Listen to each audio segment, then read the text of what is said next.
वह खुद से है। अगर गुरु किसी से प्यार करता है तो मुझे तो खुश होना चाहिए, पर उसकी आंखों में देखकर कुछ अजीब सा महसूस होने लगा है। या मैं कुछ ज्यादा ही सोचने लगा हूं? पर जो मैं सोच रहा हूं वह गलत हो, यही मैं भगवान से दुआ करूंगा। इतना कहकर राणा जी एक गहरी सांस लेकर वहां से चले जाते हैं। पर उन्होंने जो भगवान से मांगा है वह क्या उन्हें मिलेगा, यह तो वक्त ही बताएगा कि गुरु के दिमाग में चल क्या रहा है। वही राणा जी कमरे में जैसे ही आ जाते हैं, वैसे ही उनके सामने कर कल्याणी जी बेड पर बैठी हुई नजर आ जाती हैं। राणा जी कल्याण जी को ऐसे देखते हुए, क्या हुआ कल्याण, तुम ऐसे क्यों बैठी हो? नींद नहीं आ रही है तुम्हें? कल्याण जी राणा जी की तरफ देखकर एक गहरी सांस लेकर दर्द भरी मुस्कुराहट लिए गुरु के बारे में सोच रहे हैं। कैसा है ना मेरा पोता? आप ही देखें, इस दुश्मनी में मेरे पोते के ऊपर से माँ बाप का साया ही छीन लिया। कल्याणी जी की बात पर राणा जी एक गहरी सांस लेकर कल्याण जी के साइड में आकर बैठ जाते हैं। वह कुछ सोचते हुए, कल्याणी मौत ना वक्त देखती है ना कुछ और उसे आनी हती है, तब वह आती ही है। और रही बात गुरु की जिंदगी में, तो गुरु के साथ सच में बहुत बुरा हुआ है। पर इस सब में हमने भी बहुत गलतियां कर दी। वक्त रहते गुरु के साथ ना रहना, जब गुरु को हमारी सबसे ज्यादा जरूरत थी तब हम गुरु के साथ ना रहे, और अब गुरु ऐसा बन चुका है। इस पर कल्याणी जी अपना सर हाँ में हिलाते हैं। हम चाहते हैं जैसे सत्या को आरुषि मिले, वैसे ही हमारे गुरु को भी कोई आरुषि कैसे मिले, उसकी माँ जैसी छवि उसमें हो। हम चाहते हैं कि गुरु भी वैसे ही मुस्कुराए जैसे सत्या की जिंदगी में आरुषि आई तब। आप जानते हैं ना, जब से सत्य की जिंदगी में आरुषि आई थी तब से सत्या कितना बदल गया था। मुस्कुराने लगा था। काश गुरु की भी जिंदगी में ऐसा कोई आए, हम तो भगवान से यही दुआ करेंगे। इस पर राणा जी गुरु की बातों को सोचते हुए, शायद आ भी गई है। राणा जी की बात सुनकर कल्याणी जी ना समझे में कौन आ गई है।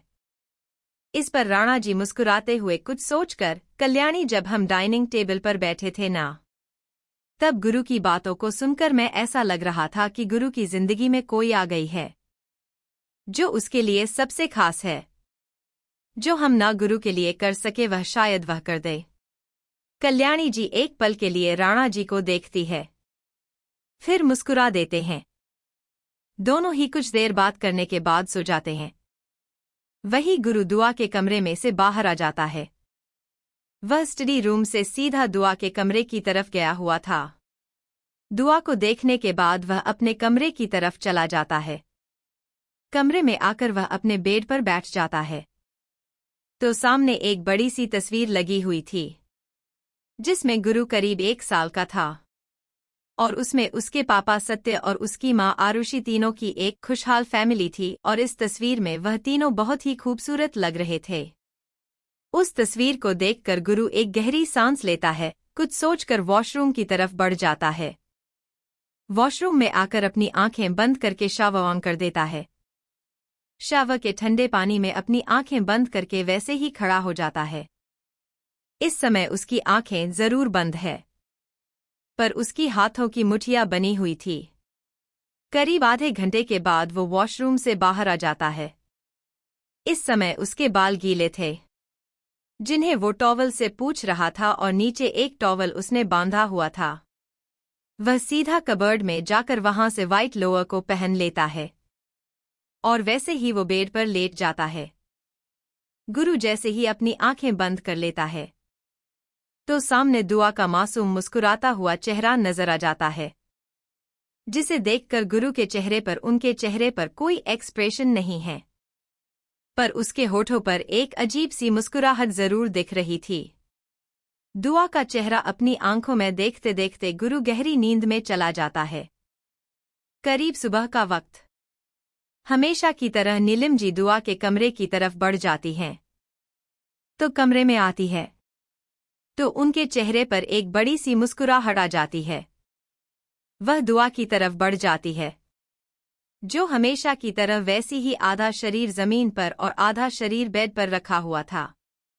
उसे देखकर नीलिमा जी के चेहरे पर मुस्कुराहट आए बिना रहती नहीं है। नीलिमा जी दुआ के सर को पकड़कर बेड पर आराम के साथ रखते हुए, दुआ बेटा लेट हो रही हो, जल्दी से तैयार हो जाओ। आज पार्टी भी है और घर में काम बहुत है।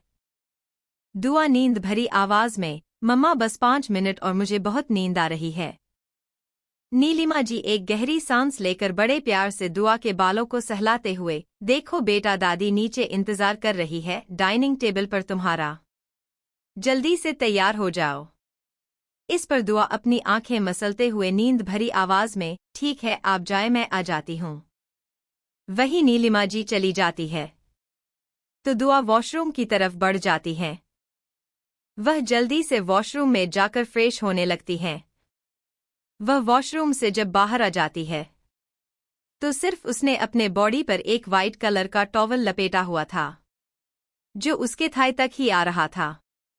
दुआ अपने बालों को अपने टॉवल से सुखाते हुए आ ही रही थी कि तभी उसकी नज़र सोफे पर चली जाती है तो उसकी आंखें हैरानी से बड़ी हो जाती है। वह अपनी आंखें बड़ी बड़ी करके हैरानी भरी आवाज में, आप या यह। इस पर गुरु जो सोफे पर बैठा हुआ था वह दुआ के बेहद नजदीक आ जाता है। वह दुआ के सामने खड़ा होकर उसकी आंखों में देखते हुए, क्यों मेरे सिवाय यह पर कोई आ सकता है? किसी में इतनी हिम्मत है?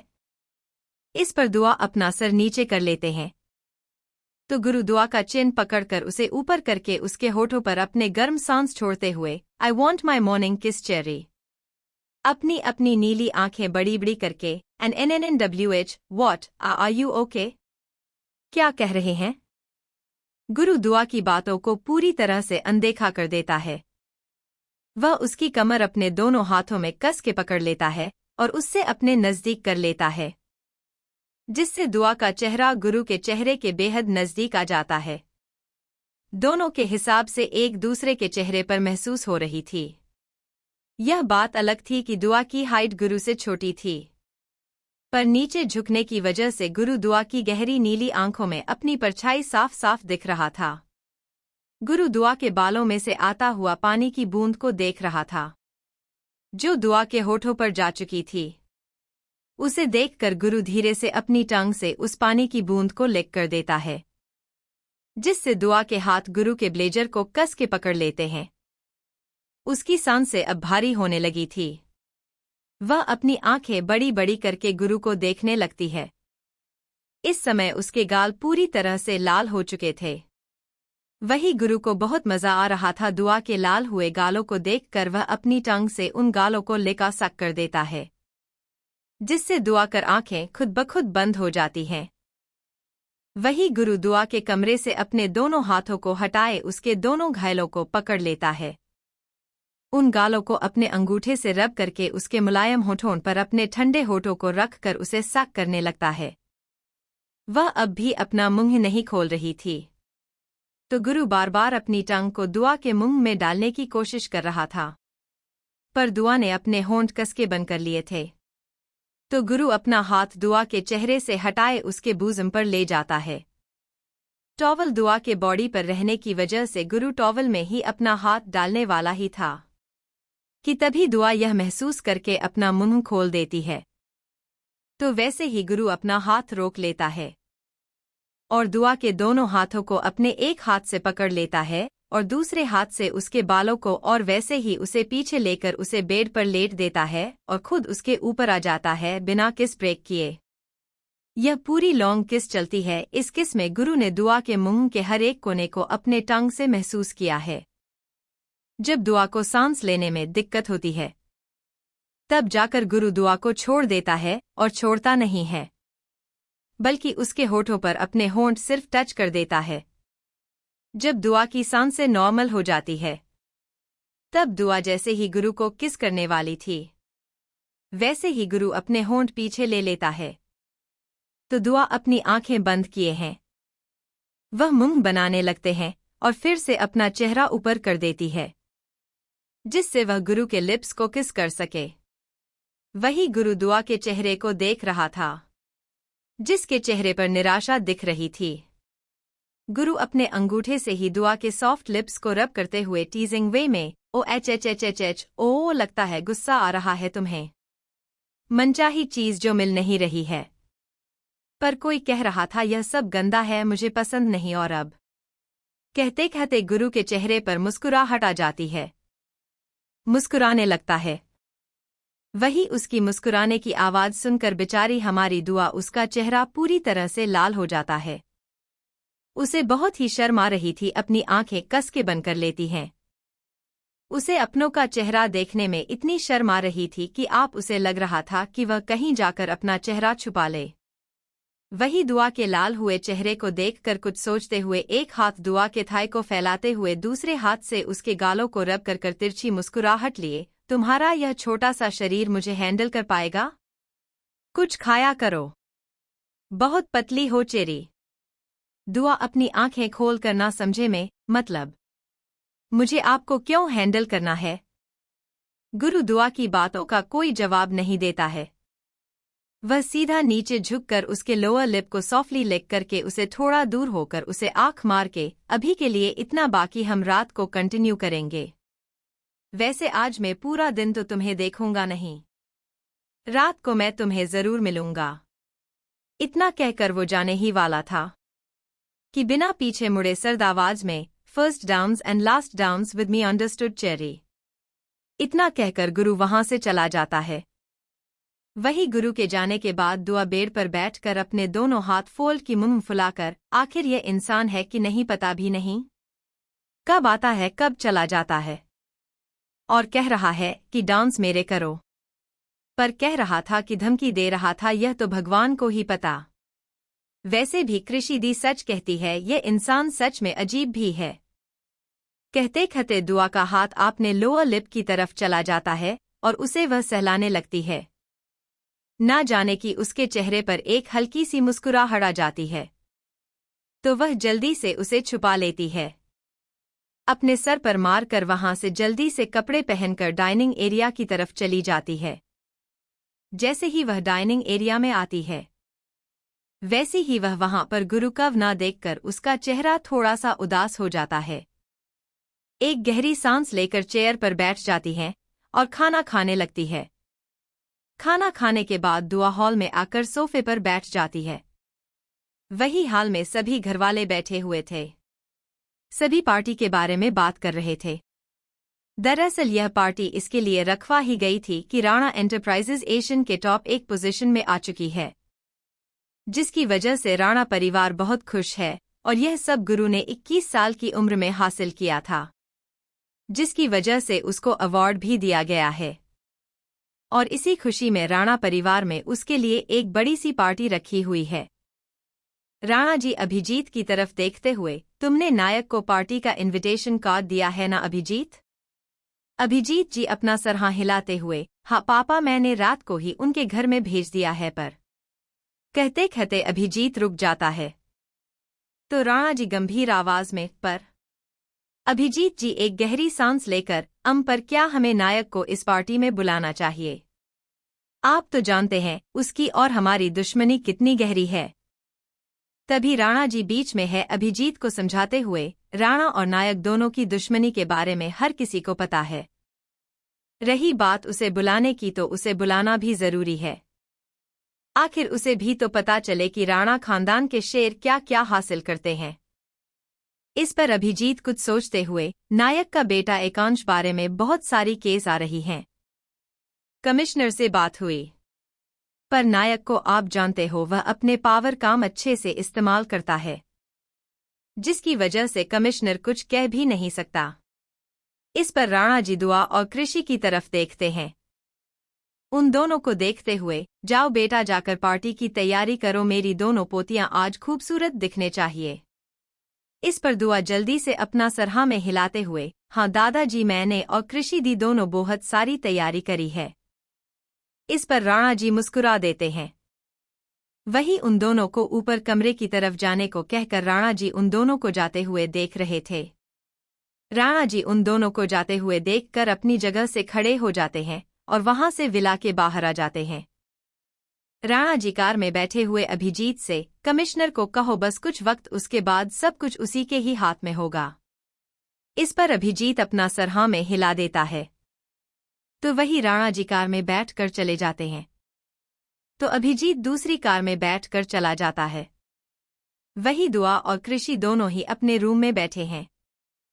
शाम की तैयारी कर रहे थे कल्याणी जी और नीलिमा जी उन दोनों की साथ ही बैठी हुई थी। उन दोनों की बातें सुनकर उनके भी चेहरे पर मुस्कुराहट आ जाती है। कल्याणी जी दुआ को देखकर किसी गहरी सोच में चले जाती हैं। वह कुछ सोचकर नीलिमा जी से, नीलिमा एक बात कहूं?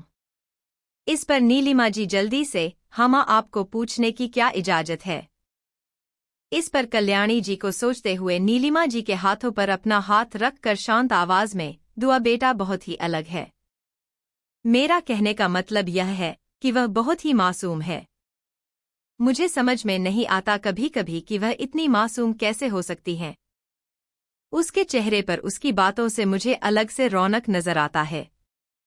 मुझे पता है यह मैं गलत कह रही हूं या तुम्हें पसंद नहीं आएगा बेटा, पर कभी कभी मुझे लगता है कि दुआ बेटा तुम्हारी बेटी है ही नहीं।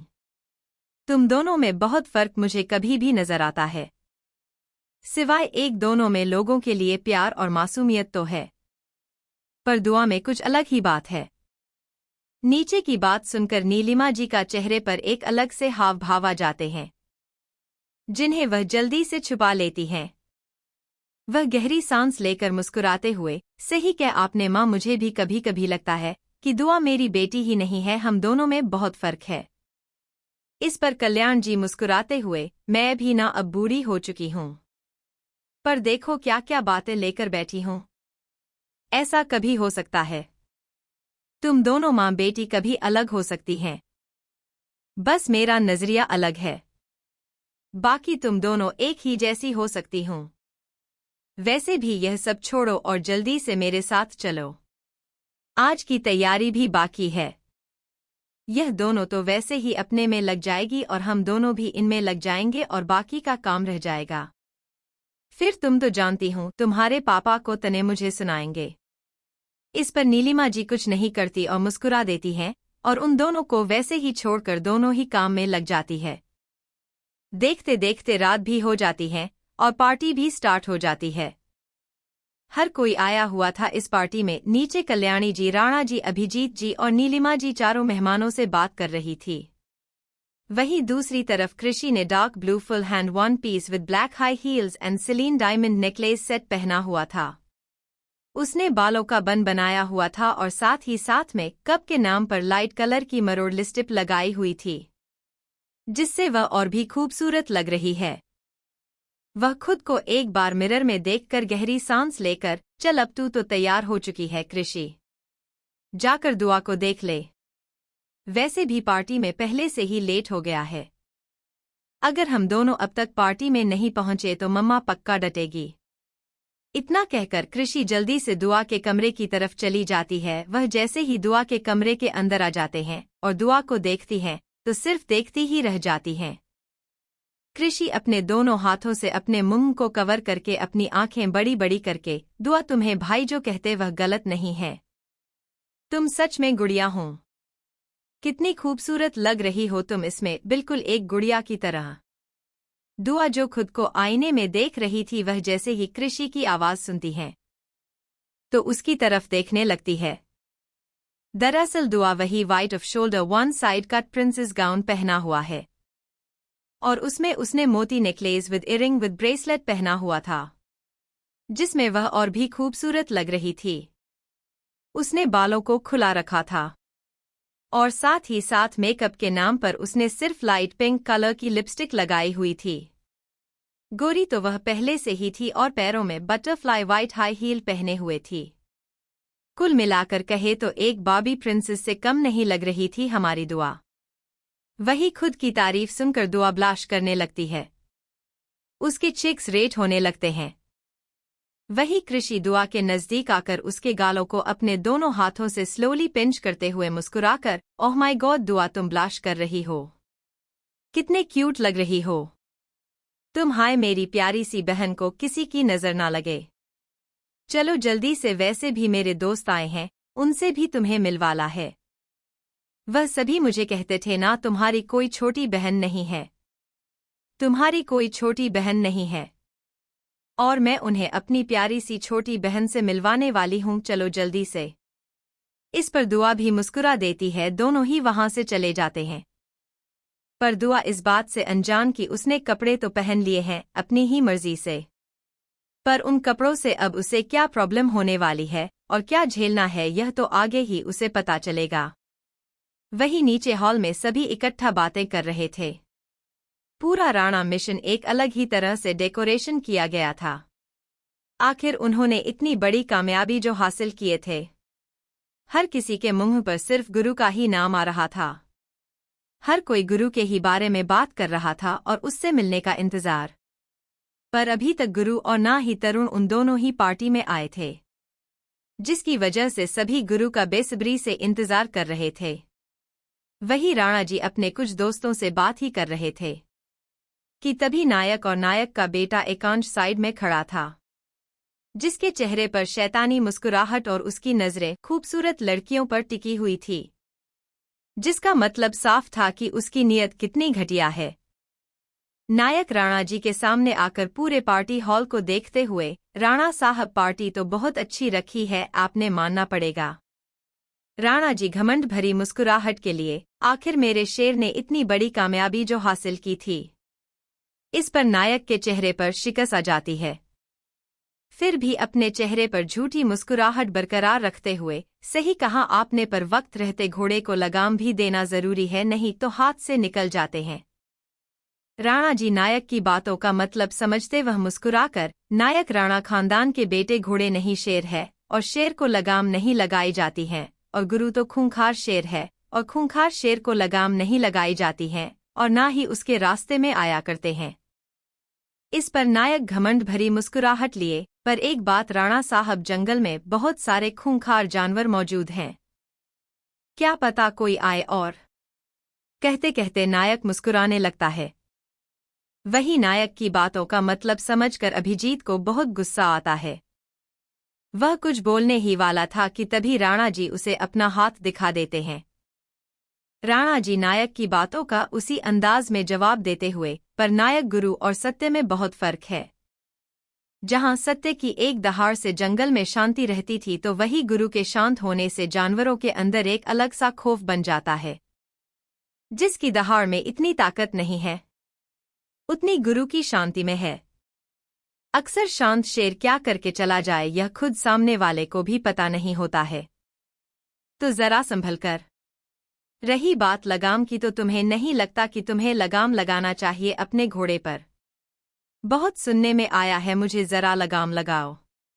कहते कहते उसकी नजर एकांश की तरफ चली जाती है, जो गुस्से में राणा जी को देख रहा था। पर राणा जी के चेहरे पर उसे देखकर मुस्कुराहट ही मौजूद थे। नायक राणा जी की बात सुनकर एकांश की तरफ देखता है, जिसमें अपना सर नीचे किए हुए था। वही नायक को बहुत शर्मिंदगी मौजूद हो रही थी। तभी राणा जी और अभिजीत के सामने उनकी दोनों प्रिंसेस आकर खड़ी हो जाती हैं। दुआ राणा जी के सामने खड़ी होकर बड़ी सी मुस्कुराहट लिए, दादाजी कैसी लग रही हूं मैं, बताइए मुझे। राणा जी दुआ को देखकर उसके सर को सहलाते हुए बड़े प्यार से, अरे मेरी प्यारी पोती बहुत खूबसूरत लग रही है, बिल्कुल परी की तरह। इस पर पीछे से कृषि बुरा सा मुंह बनाकर, मतलब दादाजी आपकी कृषि खूबसूरत नहीं लग रही हूं। इस पर राणा जी कृषि के पास आकर उसे अपने सीने से लगाकर उसके बालों को सहलाते हुए, किसने कहा हमारी प्यारी सी परी खूबसूरत नहीं लग रही है? वह बहुत खूबसूरत लग रही है। देखा जाए तो मेरी दोनों ही परी बहुत खूबसूरत लग रही है। इस पर दोनों ही मुस्कुरा देते हैं। वही दुआ मासूम आवाज में अभिजीत से कहती है, पापा हम दोनों खूबसूरत नहीं लग रहे, आपने तो हम दोनों की भी तारीफ नहीं की। इस पर अभिजीत मुस्कुराते हुए दोनों के पास जाकर बारी बारी से दोनों की ही गालों पर चूमते हुए, मेरी दोनों बिल्कुल किसी राजकुमारियों की तरह दिखती है। दुआ की मासूमियत किसी के लिए जुनून बनता जा रहा था।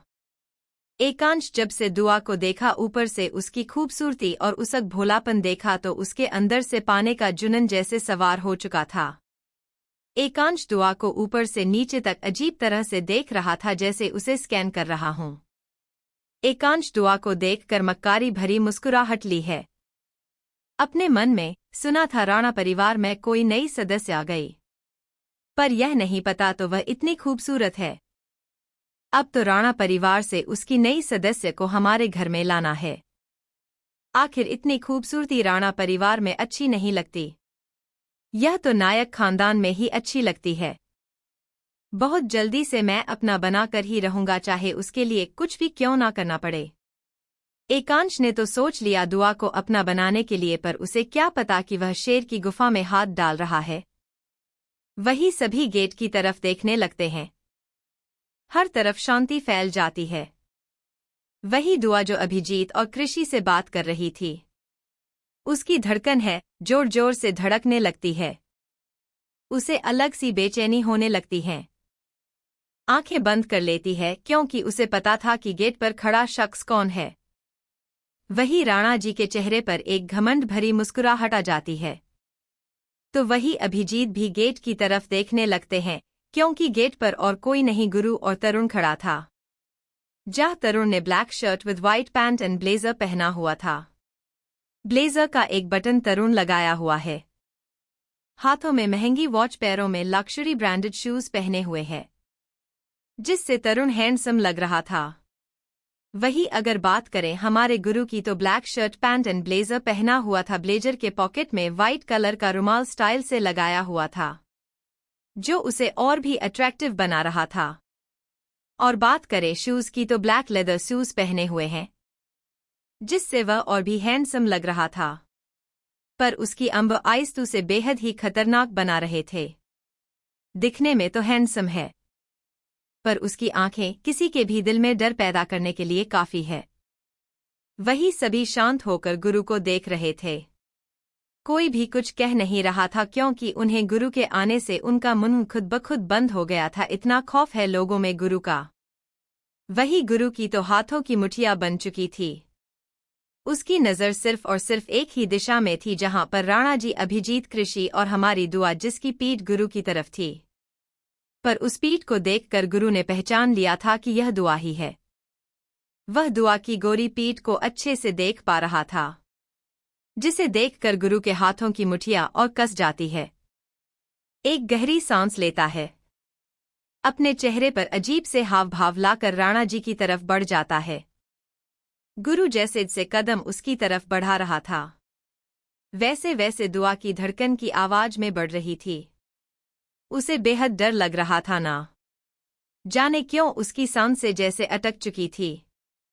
तब भी वह महसूस करती है कि गुरु उसके साइड में खड़ा है, तो उसकी सांस उसके गले में ही रह जाती है। उसका ऐसा हाल होता है कि वह अभी भी यहां से निकले, पर कैसे यह उसे खुद नहीं पता था। उसका दिमाग इस समय काम नहीं कर रहा था गुरु के होने से। वही गुरु दुआ के साइड में खड़ा होकर अपनी तिरछी नजरों से दुआ को देखता है, तो उसे और भी गुस्सा आ जाता है जब वह उसके गोरे कंधे को देखता है और उसके खुले पैरों को। गाउन वन साइड कट होने की वजह से दुआ के गोरे पैर साफ साफ दिख रहे थे, जिनमें दुआ को तो कंफर्टेबल फीलिंग आ रही थी। पर गुरु अपने टाई को थोड़ा लूज कर लेता है। गुरु अपने ठंडी आंखों से दुआ को देख रहा था कि तभी राणा जी गुरु की तरफ देखकर, गुरु तुम इतना लेट। इस बात का जवाब तरुण देते हुए, वह दादाजी कुछ काम आ गया, इसके लिए हम लेट आ गए। तभी कृषि दुआ का हाथ पकड़ते हुए, दुआ मेरे साथ चलो, मेरे दोस्त आ गए, मैं तुम्हें उनसे मिलवा देती हूँ। वह को तो गुरु से दूर जाने का कोई बहाना ही चाहिए था, जिसकी वजह से वह जल्दी से कृषि के साथ चली जाती हैं। वही दुआ को ऐसे खुद को अनदेखा करते हुए देख गुरु अपनी गर्दन को दाएं बाएं घुमाता है। उसकी आंखें इस समय बेहद सर्द हो चुकी थी। वह अपनी आंखें बंद करके एक गहरी सांस लेता है, जैसे खुद के गुस्से को कंट्रोल कर रहा हूं। वही एकांश गुरु के आने से पहले ही अपने दोस्तों की तरफ जा चुका था। वह अपने दोस्तों के साथ खड़ा होकर हाथों में ड्रिंक का ग्लास लिए खड़ा था। अगर एकांश की बात करें तो वह 20 साल का था। बाप की बिगड़ी हुई औलाद, यह कहना एकांश के लिए गलत नहीं हो सकता है। एकांश ने अब तक हर वह काम किए हैं जिस काम से लोगों की जिंदगियां बर्बाद हुई है, जैसे ड्रग्स, लड़कियों की जिंदगी बर्बाद, लोगों को मारना, यह सभी काम एकांश ने 20 साल की उम्र में अच्छी तरह से किया है। एकांश ड्रिंक पीते हुए दुआ को देख रहा था, जो कृषि की दोस्त के साथ हंस हंस कर बात कर रही है। एकांश का दोस्त रवि एकांश को कब से देख रहा था। वह अच्छे से देख पा रहा था कि एकांश दुआ को किस तरह से देख रहा है। वह एकांश के कंधे पर हाथ रखकर मुस्कुराते हुए, लगता है पसंद आ गई है। पर यार छोटी नहीं है बहुत। एकांश दुआ को गौर से देखता है, जिसमें उसके गोरे पैर ऊपर से उसके गोरे कंधे दिख रहे थे। उन्हें देखकर एकांश की आंखें छोटे हो जाते हैं। वह अजीब तरह से, फिलहाल तो उससे अभी कुछ नहीं करना है, पर उसके साथ दोस्ती करनी है। फिर बड़ी हो जाएगी तो शादी भी कर लूंगा। इस पर रवि हैरानी से अपने दोस्त को देखता है। वह हैरान भरी आवाज में, एकांश तू ठीक तो है? तू कब से शादी वगैरह में इतना दिलचस्प लेने लगा? पहली बार देखा है कि कोई एक एकांश नायक के दिल में जगह बना रही है, वह भी एक ही दिन में।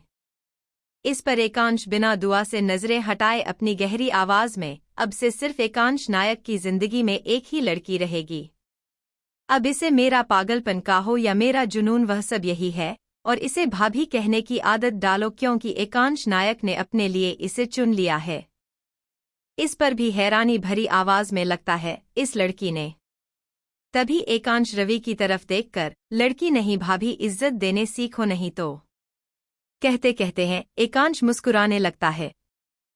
वही रवि एक पल के लिए तो डर जाता है। वह कुछ नहीं कहता। वही एकांश सिर्फ और सिर्फ दुआ को ही देख रहा था। उसके अंदर एक जुनून बढ़ता जा रहा था। दुआ के लिए जैसे जैसे देख रहा था, वैसे वैसे उसके अंदर दुआ की पाने की लत जैसे बढ़ती जा रही थी। वही दुआ इस बात से अनजान कृषि के साथ, उनके दोस्तों के साथ बात कर रही थी। कृषि की दोस्त ईशा दुआ से मिलकर बहुत ही खुश है, और यह खुशी उसके चेहरे पर साफ साफ नजर आ रही थी। वही स्टेज पर तरुण सभी को डांस के लिए इनवाइट कर देता है, तो सभी स्टेज पर डांस करने लगते हैं। वही तरुण सीधा कृषि और दुआ की तरफ चला जाता है। तरुण दुआ को देखकर बड़ी सी मुस्कुराहट लिए, सच में मेरी गुड़िया तुम बहुत ही खूबसूरत दिख रही है, गलत नहीं कहा था, तुम एक प्यारी सी गुड़िया हो। इस पर कृषि अपना गला साफ करते हुए, भाई मैं भी यहाँ पर खड़ी हूँ, मेरी तो तारीफ आप कर ही नहीं रहे हैं। इस पर तरुण कृषि के गाल खींचते हुए, अब तू मोटी है और तेरा ड्रेस भी देख, तो क्या ही तेरी तारीफ करूं, मुझे बता। वैसे भी अगर मैंने तारीफ कर दी ना तो तुझे ही बुरा लग जाएगा। इस पर कृषि तरुण कंधे पर मारते हुए, भाई आपने सच में बहुत बहुत बुरे हो, मुझे ना आपसे बात ही नहीं करनी है, मैं आपसे बात ही नहीं करूंगी, कहकर कृषि वहां से चली जाती है।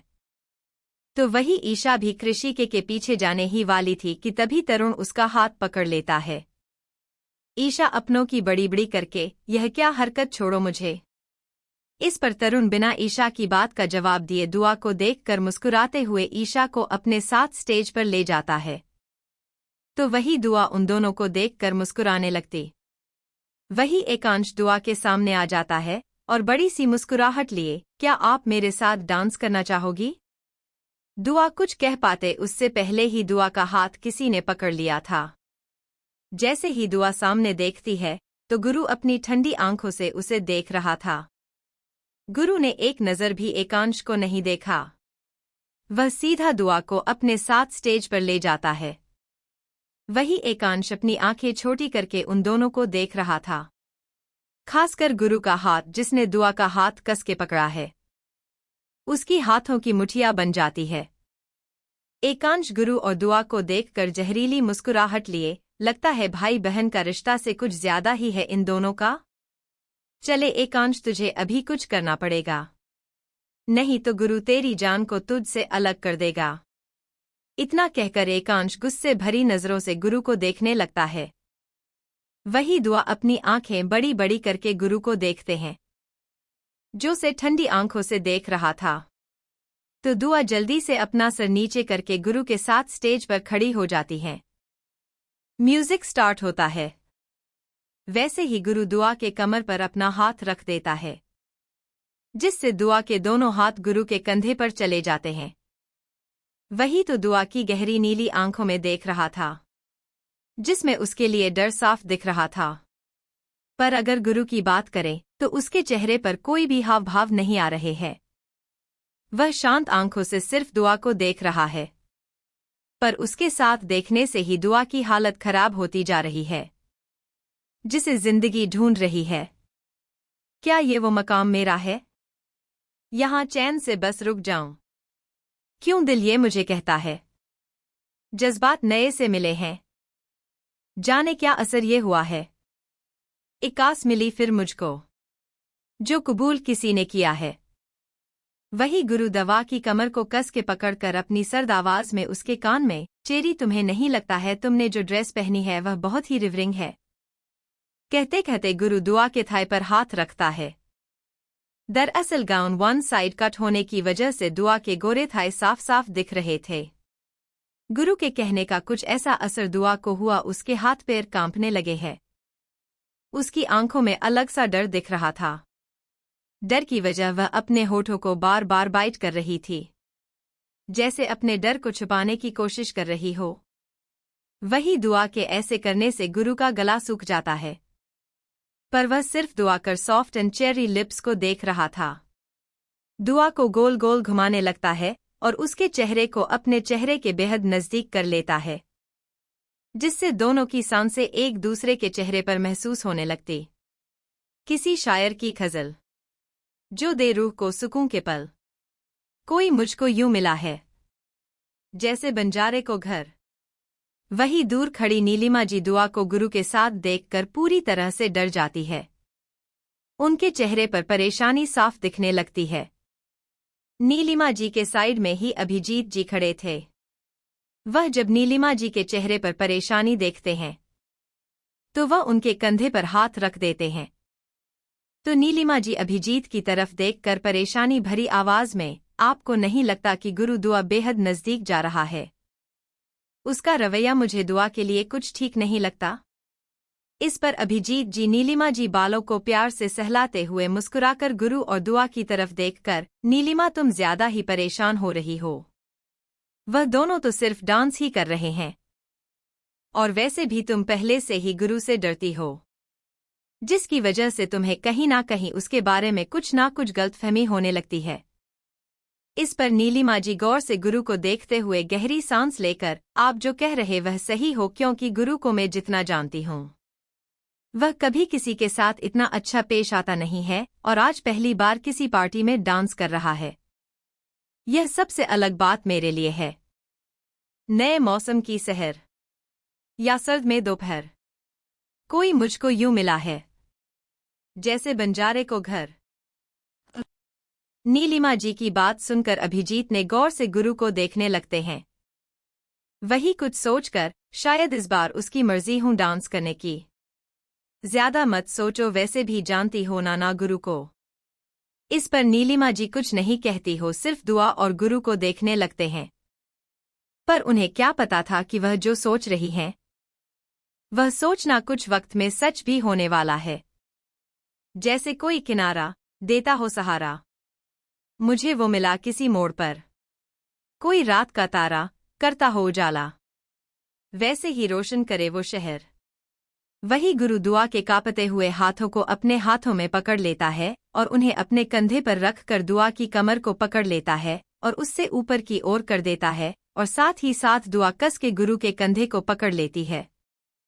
इस समय दोनों का ही चेहरे पर सिर्फ 3 इंच का गैप है। दोनों ही एक दूसरे की आंखों में देख रहे हैं। गुरु के ऐसे करने से एकांश के हाथों की मुठिया बन जाती है। उसके हाथों में जो ड्रिंक का ग्लास है उस पर उसकी पकड़ कर जाती है, जैसे उसका गुस्सा अभी बाहर ही आ जाएगा। दर्द मेरे वो भुला ही गया, कुछ ऐसा असर हुआ। जीना मुझे फिर से वो सिखा रहा। वही हर कोई सिर्फ गुरु को ही देख रहा था। स्टेज पर जो भी लोग डांस कर रहे थे वह सभी एक जगह पर खड़े हो जाते हैं और गुरु और दुआ को देखने लगत है। दोनों एक दूसरे के साथ परफेक्ट देख रहे थे। दोनों की ड्रेसिंग भी मैच हो रही थी, जिसकी वजह से कि जैसे नजरें उन दोनों पर ही ठहर चुकी थी। जैसे बारिश कर देतर या मरहम दर्द पर। कोई मुझको यूं मिला है जैसे बंजारे को घर। अब तक जो तरुण ईशा के साथ डांस कर रहा था वह भी एक जगह पर खड़ा हो जाता है। वह भी गुरु और दुआ को देखने लगता है। गुरु को गौर से देखता है तो उसे कुछ अजीब सा महसूस होने लगता है। वह अपने सर को झटक देता है जैसे खुद को इसी बात का दिलासा दे रहा हो।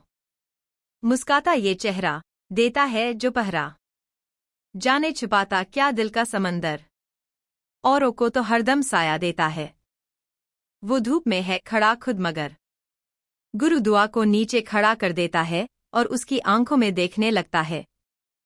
तभी दुआ के चेहरे पर दर्द और परेशानी साफ दिख रही थी। गुरु जब दुआ के चेहरे को देखता है तो उसके चेहरे पर भी परेशानी दिखने लगती है। गुरु दुआ के चेहरे को अपने दोनों हाथों में पकड़कर, चोरी क्या हुआ, दर्द हो रहा है, चोट लगी है उसे, फिर क्यों महसूस मुझे हो रहा, दिल तू बता दे क्या है इरादा तेरा। मैं परिंदा बेज़बार था उड़ा जो दरबदर, कोई मुझको यूं मिला है जैसे बंजारे को घर। इस पर दुआ जल्दी से, मैं सिर्फ अभी आती हूं, इतना कहकर दुआ वहां से चली जाती है। वही गुरु उसके पीछे जाने ही वाला था कि तभी राणा जी उसे बुलाने लगते हैं। तो गुरु को ना चाहते हुए भी राणा जी के पास जाना पड़ता है। पर जाने से पहले एक फीमेल स्टाफ को दुआ के पीछे भेज देता हूं। वह फीमेल स्टाफ दुआ को ढूंढने के लिए ऊपर सीढ़ियों की तरफ चली जाती है। वह हर तरफ दुआ को ढूंढने लगती है पर उसे दुआ नहीं मिलती है। वह एक एक कमरे को खोलकर उसमें दुआ है कि नहीं वह देख रही थी। यही दुआ सीधा वॉशरूम में गई थी।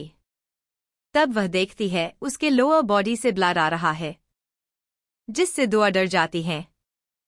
दुआ को पता ही नहीं कि बूल क्यों आ रहा है। वह पूरी तरह से परेशान हो गई थी।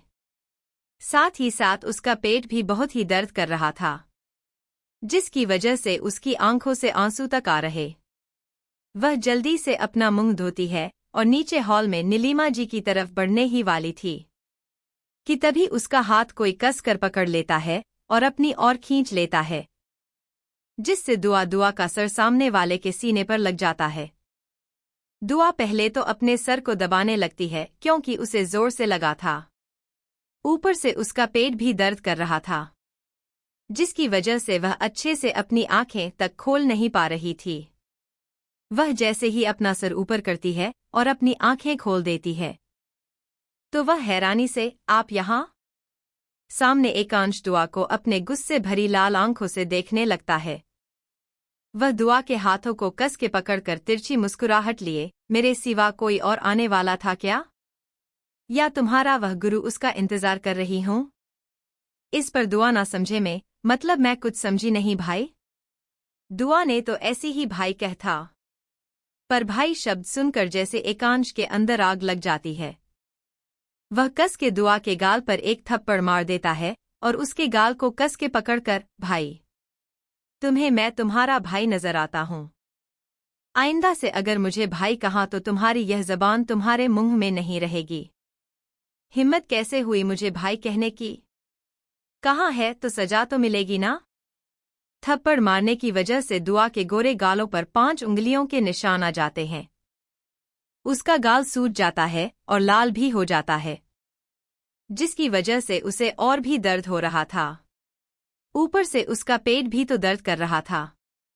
उसे ऐसा लग रहा था कि अब वह मरने वाली है। वह अपनी आंखें कस के बंद करके रोने लगती है। वही एकांश दुआ के गालों को कस के पकड़कर शैतानी मुस्कुराहट लिए, मैं यह जो भी सब कर रहा हूं ना, वह सब तुम्हारी वजह से है कर रहा हूं।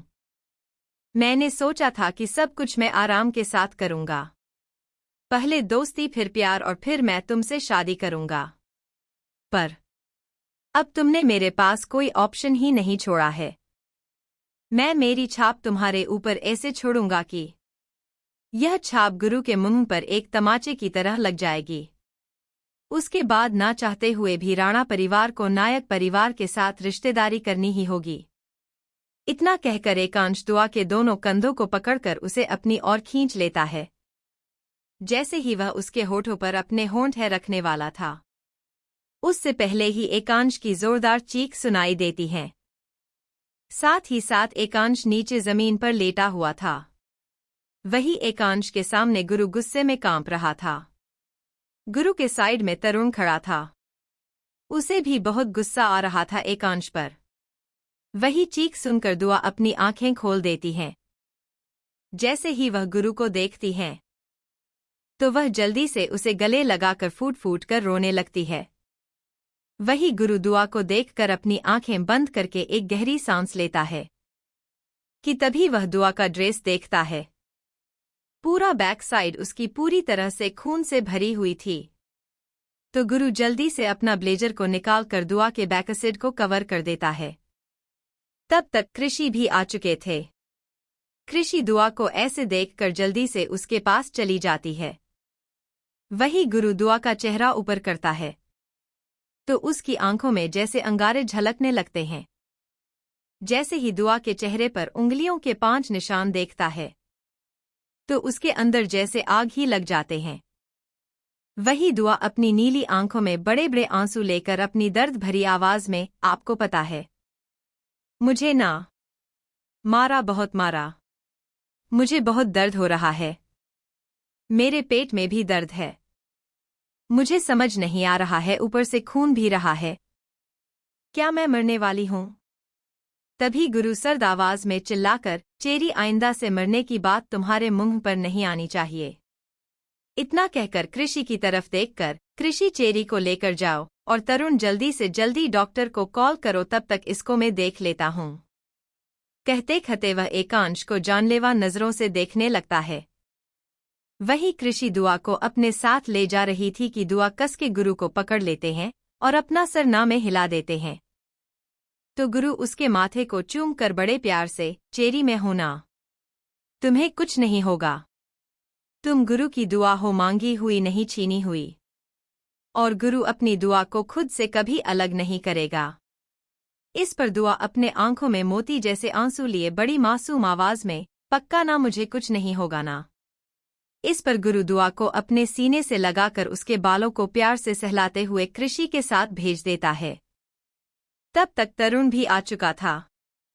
तरुण अपने गुरु की पूरी बात सुन ली थी, उसके हैरानी का कोई ठिकाना भी नहीं था। पर अब उसे इस बारे में गुरु से बात करने से ज्यादा एकांश को देखना है। पर अब तक कुछ नहीं कर सकता, क्योंकि दुआ के लिए गुरु की पागलपन की पहली झलक तो तरुण ने देख लिए हैं। अब वह समझ चुका था कि एकांश को कोई नहीं बचा सकता गुरु से। वही गुरु दुआ के जाने के बाद अपना बेल्ट निकालता है और उसके हाथों में पकड़कर एकांश की तरफ देखता है, जिसे थप्पड़ मारने की वजह से उसे सब कुछ धुंधला धुंधला नजर आ रहा था। गुरु जोर से उस बेल्ट को जमीन पर मारते हुए सर्द आवाज में, नायक ने तुझे सब कुछ सिखाना पर गुरु की चीज पर हाथ न डालना यह नहीं सिखाया। अब गुरु की दुआ को हाथ लगाए हैं तो उसकी सजा तो मिलेगी ना। इतना जोर से उस बेल्ट से एकांश को मारने लगता है। वही एकांश जोर जोर से चिल्लाने लगता है। गुरु मारते मारते एकांश को सीढ़ियों तक लाता है और पैरों से उसे सीढ़ियों से नीचे फेंक देता है, जिससे पार्टी में जितने भी लोग थे वह सभी एक जगह पर खड़े होकर सीढ़ियों की तरफ देखने लगते हैं, जहां पर एकांश गिरते हुए आ रहा था। नायक जब अपने बेटे को ऐसे देखता है तो उसकी तरफ भाग के जाने ही वाला था कि तब तक भूरा नायक के सामने आकर अपनी गन पॉइंट कर देता है, जिससे नायक अपनी जगह पर ही खड़ा होकर अपने बेटे को देखकर चिल्लाने लगता है। वही एकांश जैसे तैसे करके स्टेज के बीचों बीच आ जाता है। वह सबसे मदद मांग रहा था कि तभी गुरु उस पर बेल्ट से मारे जा रहा था। गुरु चिल्लाकर गर्जने की आवाज में, दर्द हो रहा है पर तूने जो किया है उसके सामने यह दर्द भी कम है। तेरी हिम्मत कैसे हुई गुरु की दुआ को हाथ लगाने की? दुआ सिर्फ और सिर्फ गुरु की है, मांगी हुई नहीं, छीनी हुई, और दुआ की दुआ भी गुरु ही रहेगा। गुरु की बात सुनकर वहां खड़े सभी लोग हैरान हो जाते हैं। नीलिमा जी की हैरानी से गुरु की बात सुन रही थी। उनके तो पैरों तले जमीन खिसक चुकी थी। वह क्या बोले हुए समझ नहीं आ रहा था। पर गुरु की बातों से उन्हें इतना तो समझ चुकी थी कि जरूर दुआ के साथ कुछ हुआ है। तो नीलिमा जी जल्दी से तरुण की तरफ देखकर घबराई हुई आवाज में, तरुण दुआ बेटा को क्या हुआ है? गुरु क्या बात कर रहा है? एकांश ने क्या किया मेरी बेटी के साथ? तरुण ने गहरी सांस लेकर, फिलहाल आप दुआ के कमरे में जाइए, मैंने डॉक्टर को बुलाया है, वह आ जाएगा और बाद में आपको बता दूंगा। इस पर कल्याणी जी नीलिमा जी की तरफ देखकर परेशानी भरी आवाज में, नीलिमा तुम दुआ बेटी को देखो पहले, बाद में हम इस बारे में बात करेंगे। नीलिमा जी अपना सर हाँ में हिलाकर जल्दी से दुआ के रूम कमरे की तरफ चली जाती है। वही कल्याणी जी एक नज़र गुरु को देखती है, फिर राणा जी को देखती हैं, जो उन्हीं की तरफ देख रहे थे। कल्याणी जी अपना सर हाँ में हिलाकर वहां से दुआ की रूम की तरफ चली जाती है। वह तरुण नीलिमा जी और कल्याणी जी को जाते हुए देख रहा था। उसने नहीं नीलिमा जी और कल्याणी जी कुछ क्यों ना बताया, क्योंकि वह नहीं चाहता था कि अभी वह परेशान हो, क्योंकि सबसे ज्यादा जरूरत दुआ को नीलिमा जी की ही थी। अगर उन्हें पता चलता तो शायद हो पूरी तरह से डर और टूट भी जाती।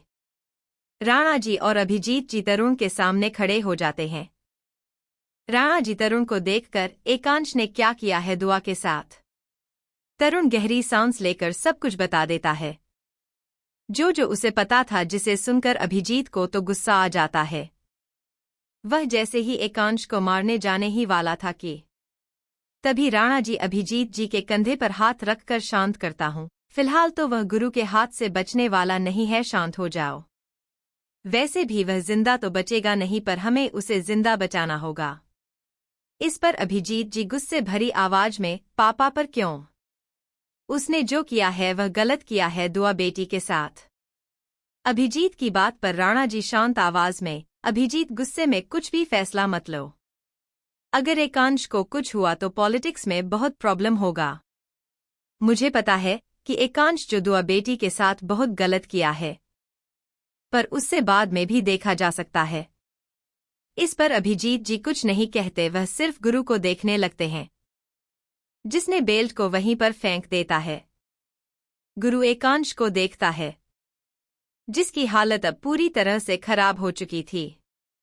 पूरा शर्ट जगह जगह पर फट चुका था, बेल्ट के मारने की वजह से। तब तक नायक राणा जी के सामने खड़ा होकर, देखो राणा, मेरे बेटे ने जो किया वह शायद गलत होगा, पर अगर मेरा बेटा मर गया तो मैं तुम्हारे पूरा परिवार को। तभी राणा जी नायक को हाथ दिखाते हुए, नायक अपनी औकात मत भूलो। रही बात गुरु की, तो अगर उसे इतनी बेरहमी से मार रहा है तो जरूर तेरे बेटे ने मेरी बेटी के साथ कुछ तो गलत किया है। गुरु ऐसे ही गुस्सा नहीं करता है, यह तू ही जानता है। रुको, मैं गुरु को शांत करता हूँ, देखता हूँ वह शांत होता है कि नहीं।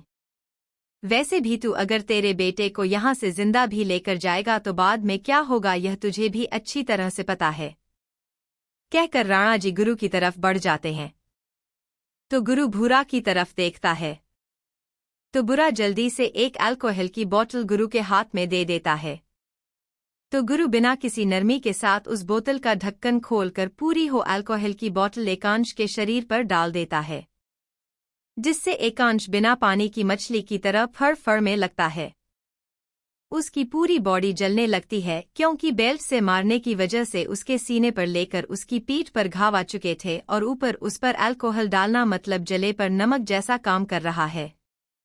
एकांश चिल्लाते हुए, पापा मुझे बचाओ, पापा बहुत जलन हो रही है, बचाओ कोई मुझे। गुरु एकांश के बालों को पकड़कर उसके सर को ऊपर करके तिरछी मुस्कुराहट लिए बड़ा मासूम से शक्ल बनाकर, ओ यूएफएफ तुम्हें दर्द हो रहा है? थोड़ा सा ही मारा था, ऊपर से थोड़ी तुम पर क्या अल्कोहल डाली? तुम तो बिना पानी की मछली की तरह लग रहे हैं। अब कैसा लग रहा है? जब तुमने मेरी चेरी को दर्द दिया था तो पता है उसे कितना दर्द हुआ होगा। ऊपर से तुमने तो थप्पड़ मारा, उसके लिप्स को छूने की कोशिश की, तो बताओ मैं तुम्हारे साथ क्या करूं? तू सोच भी कैसे लिया कि तू कुछ भी करोगे और मैं। इतना कहकर गुरु जोरदार पंच के एकांश मुंह पर मार देता है, जिससे एकांश को सब कुछ चार चार नजर आने लगते हैं। गुरु इससे आगे कुछ कह पाता उससे पहले उनके कंधे पर हाथ रख देते हैं। तो गुरु राणा जी को देखने लगता है। राणा जी उसे आंखों से ही कुछ इशारा कर देते हैं। तो ना चाहते हुए भी गुरु को अपनी जगह से खड़ा होना पड़ता है, पर वह एक के एकांश के सीने जरूर मार देता है। तब तक नायक अपने बेटे को अपने सीने से लगा लेता हूँ। तभी डॉक्टर भी आ जाते हैं, तो तरुण गुरु की तरफ देखकर, भाई डॉक्टर आ गए हैं। इस पर गुरु नायक को देखते हुए अजीब तरह से, नायक आज तेरा बेटा बच गया है, पर वादा करता हूं तू पछताएगा कि क्यों तूने गुरु के हाथ से अपने बेटे को मरने नहीं दिया। और मैं वादा पूरा भी करता हूं, यह तो तुझे पता है ना। इतना कहकर गुरु सीढ़ियों की तरफ बढ़ जाता है और पीछे पीछे डॉक्टर तो रूम आ जाते हैं। अभिजीत जी भी पीछे पीछे चले जाते हैं। वहीं पर उन सभी की तरफ देखकर पार्टी खत्म होने का कहकर सभी को घर जाने को कह देता है। तब तक नायक के भी आदमी एकांश को ले जा रहे थे। एकांश के साथ रवि भी मौजूद था। वही राणा जी एक नजर नायक और एकांश को देखते हैं। पूरे गहरी सांस लेकर सीढ़ियों की तरफ बढ़ जाते हैं। वही गुरु बिना देर किए दुआ के कमरे की तरफ बढ़ जाता है। वह कमरे का दरवाजा खोल देता है तो सामने दुआ को नीलिमा जी के सीने में अपना सर रखे हुए देखता है। तो एक गहरी सांस लेता है। इस समय दुआ ने अपने पूरे कपड़े बदले हुए थे और साथ ही साथ वह रो भी रही थी। तो वही नीलिमा जी उसे शांत करने की कोशिश कर रही थी और कल्याण जी भी दुआ को शांत करने की कोशिश कर रही थी, पर दुआ शांत होने का नाम ही नहीं ले रही थी। आखिर उसे इतना दर्द हो रहा था, उसके गाल भी और ऊपर से उसका पेट भी, दोनों ही बहुत दर्द कर रहे थे, जिसे वह सह नहीं पा रही थी। गुरु दुआ को रोते हुए देखकर उसके पास चला जाता है। वह नीलिमा से 2 कदम की दूरी पर खड़ा हो जाता है और नीलिमा जी को अपने सर्द आंखों से देखने लगता है। वही नीलिमा जी जो दुआ को शांत कर रही थी, वह जैसे ही गुरु की आंखों में देती है तो ना जाने कि वह खुद ही दुआ को छोड़ देती है और दुआ से थोड़ी दूर खड़ी हो जाती है। उनके अंदर एक अलग सा डर दिखने लगता है। वह पहले से ही गुरु से डरती थी, ऊपर से गुरु का ऐसा सर्द आंखों से देखना उनके अंदर और भी डर पैदा कर रहा था गुरु के लिए। वही गुरु दुआ के साइड में आकर बैठ जाता है। तो दुआ जैसे ही गुरु को देखती है तो उसके सीने में अपना सर छोटे बच्चों की तरह छुपाकर छोटे बच्चे की तरह रोने लगती है। वह रोते हुए, मुझे ना डॉट, मुझे ना डॉट, सच में बहुत दर्द हो रहा है, मैं क्या करूं, मुझे बहुत दर्द हो रहा है, उन्होंने मुझे ना बहुत जोर से थप्पड़ मारा, कहते कहते दुआ जोर जोर से रोने लगती है। वही उसकी बात सुनकर सभी के ही चेहरे पर दर्द साफ दिख रहा था। वही गुरु गहरी सांस लेकर उसके बालों को सहलाते हुए उसे अपने सीने से लगाकर अपनी शांत आवाज में बिना किसी इमोशन के साथ, चेरी मेरी तरफ देखो, देखो डॉक्टर आ गए हैं, वह बस छोटा सा इंजेक्शन लगाएंगे तो मेरी चेरी बिल्कुल ठीक हो जाएगी। इस पर दुआ जल्दी से अपना सर ऊपर करके अपनी आंखों में मोती जैसे आंसू लिए अपना सरना में हिलाते हुए बड़ी मासूम आवाज में, मुझे ना इंजेक्शन से बहुत डर लगता है, मैं नहीं लगाऊंगी, मैं दर्द सह लूंगी पर मैं इंजेक्शन नहीं लगाऊंगी। वही डॉक्टर के यहाँ आने से नीलिमा जी कल्याण जी की तरफ देखती हैं, क्योंकि वह तो गुरु से बात नहीं कर सकती। तो कल्याणी जी अपना सरहा में हिलाते हुए अपनी शांत आवाज में गुरु की तरफ देखकर, गुरु डॉक्टर की कोई जरूरत नहीं है, दुआ बेटी के पीरियड्स आए हैं और शायद यह पहली बार है, इसी वजह से इसे बहुत दर्द हो रहा है। इस पर गुरु एक गहरी सांस लेकर बिना कल्याण जी की तरफ देखकर, दादी मुझे पता चल चुका था पहले, पर डॉक्टर को मैंने इसके लिए बुलाया है क्योंकि चेरी की हालत अब ठीक नहीं है, उसे डॉक्टर के अभी जरूरत है। इस पर कल्याणी जी कुछ नहीं कहती। उन्हें अच्छी तरह से पता चल चुका था कि गुरु के दिल में दुआ के लिए क्या है, जिसकी वजह से वह शांत होकर अपनी जगह पर खड़ी हो जाती है। वही नीलिमा जी गुरु को और दुआ को देख रही थी। उनके चेहरे पर डर और परेशानी दोनों ही दिख रही थी। वही डॉक्टर जैसे ही दुआ के नजदीक आने लगती हैं, तो वैसे ही दुआ अपना चेहरा गुरु के सीने में दबाते हुए चिल्लाकर, मुझे इंजेक्शन नहीं लगाना। मुझे डर लगता है। मुझे नहीं लगाना है। इन्हें कहो ना जाने को मुझे डर लगता है। पर गुरु दुआ के बालों को अपने एक हाथ से सहलाते हुए दूसरे हाथ से उसकी पीठ को थपथपाकर, चेरी वह तुम्हें इंजेक्शन नहीं लगाएंगे, बस अब थोड़ा सा चेक करेंगे, उसके बाद वहां यह से चले जाएंगे। उन्हें चेक करने दो अच्छे बच्चे की तरह। इस पर दुआ अपना सर उसके सीने से हल्का सा बाहर निकालकर बड़ी मासूम आवाज में, पक्का ना मुझे इंजेक्शन नहीं लगाएंगे ना? इस पर गुरु अपना सर हाँ में हिला देता है। तो दुआ शांत होकर गुरु के ही सीने में अपना चेहरा छुपा लेती है। वही डॉक्टर दुआ को देखने लगते हैं। वह डॉक्टर अपनी डरी हुई आवाज में गुरु की तरफ देखकर, क्या आप इनका चेहरा मुझे दिखा सकते हैं? इस पर गुरु हल्का सा दुआ का चेहरा डॉक्टर की तरफ कर देता है। वही दुआ एक आज्ञाकारी बच्चे की तरह जैसे जैसे गुरु कह रहा था वैसे वैसे वह करने दे रही थी। करीब 15 मिनट के बाद डॉक्टर पूरी तरह से दुआ को चेक करने के बाद उसे मेडिसिन देते हुए, इन्हें पहली बार पीरियड से आए हैं और बहुत ही लेट आए हैं, जिनकी वजह से इन्हें थोड़ी सी तकलीफ हो सकती है। आप इनका ध्यान रखिएगा, गर्म पानी और पेट को थोड़ा सहलाते रहिएगा जिससे उनका दर्द थोड़ा कम हो जाएगा। इस पर गुरु कुछ नहीं कहता, वह दुआ का लाल हुआ चेहरे को देखता है। इस समय दुआ की आंखों में आंसू तो थे, पर उसके चेहरे पर डर नहीं उसे दिख रहा था और यह देखकर उसे दिल में एक अलग सी शांति मिल जाती है। वही डॉक्टर के जाने के बाद नीलिमा जी कल्याण जी की तरफ देखकर, मैं आज दुआ के। नीलिमा जी अपनी बात पूरी कर पाती उससे पहले ही गुरु अपनी सर्द आवाज में, मैं चेरी के साथ पूरी रात यहाँ पर रहूंगा। यहाँ पर किसी और की रहने की कोई जरूरत नहीं है। गुरु की बात सुनकर नीलिमा जी कुछ कहने वाली थी कि कल्याण जी अपनी शांत आवाज में, ठीक है, पर अगर कोई जरूरत हो तो मुझे बुलाना। तब तक राणा जी और अभिजीत और साथ ही तरुण भी आया हुआ था। सभी दुआ को गुरु के सीने में अपना चेहरा छुपाए हुए देख रहे थे। वही अभिजीत जी नीलिमा जी को देखते हैं, जिनके चेहरे पर परेशानी साफ दिख रही थी। वह समझ चुके थे कि नीलिमा जी के मन में क्या चल रहा है। तभी राणा जी कल्याणी जी को देखकर, सब कुछ ठीक तो है, कोई परेशानी तो नहीं है ना? इस पर कल्याणी जी अपनी शांत आवाज में, सब कुछ ठीक है। इस पर कोई कुछ नहीं कहता कि तभी राणा जी ईशा को देखते हुए तरुण से, बहुत रात हो चुकी है तरुण, तुम ईशा बेटे को उसके घर छोड़ दो। इस पर ईशा जल्दी से, दादाजी कोई जरूरत नहीं है, मैं चली जाऊंगी। इस पर राणा जी अपनी गंभीर आवाज में, बेटा बहुत रात हो चुकी है, तुम्हारे घर से भी कोई नहीं आया है, तुम मेरे यहाँ पर आई हूँ और मेरी यह जिम्मेदारी बनती है कि तुम्हें सही सलामत घर पहुँचा दूँ। इस पर ईशा कुछ नहीं कहती तो वही तरुण के चेहरे पर एक बड़ी सी मुस्कुराहट आ जाते हैं। वह अपना सरहा में हिलाकर ईशा को वहां से ले जाता है। साथ ही साथ कृषि भी अपने कमरे की तरफ चली गई थी।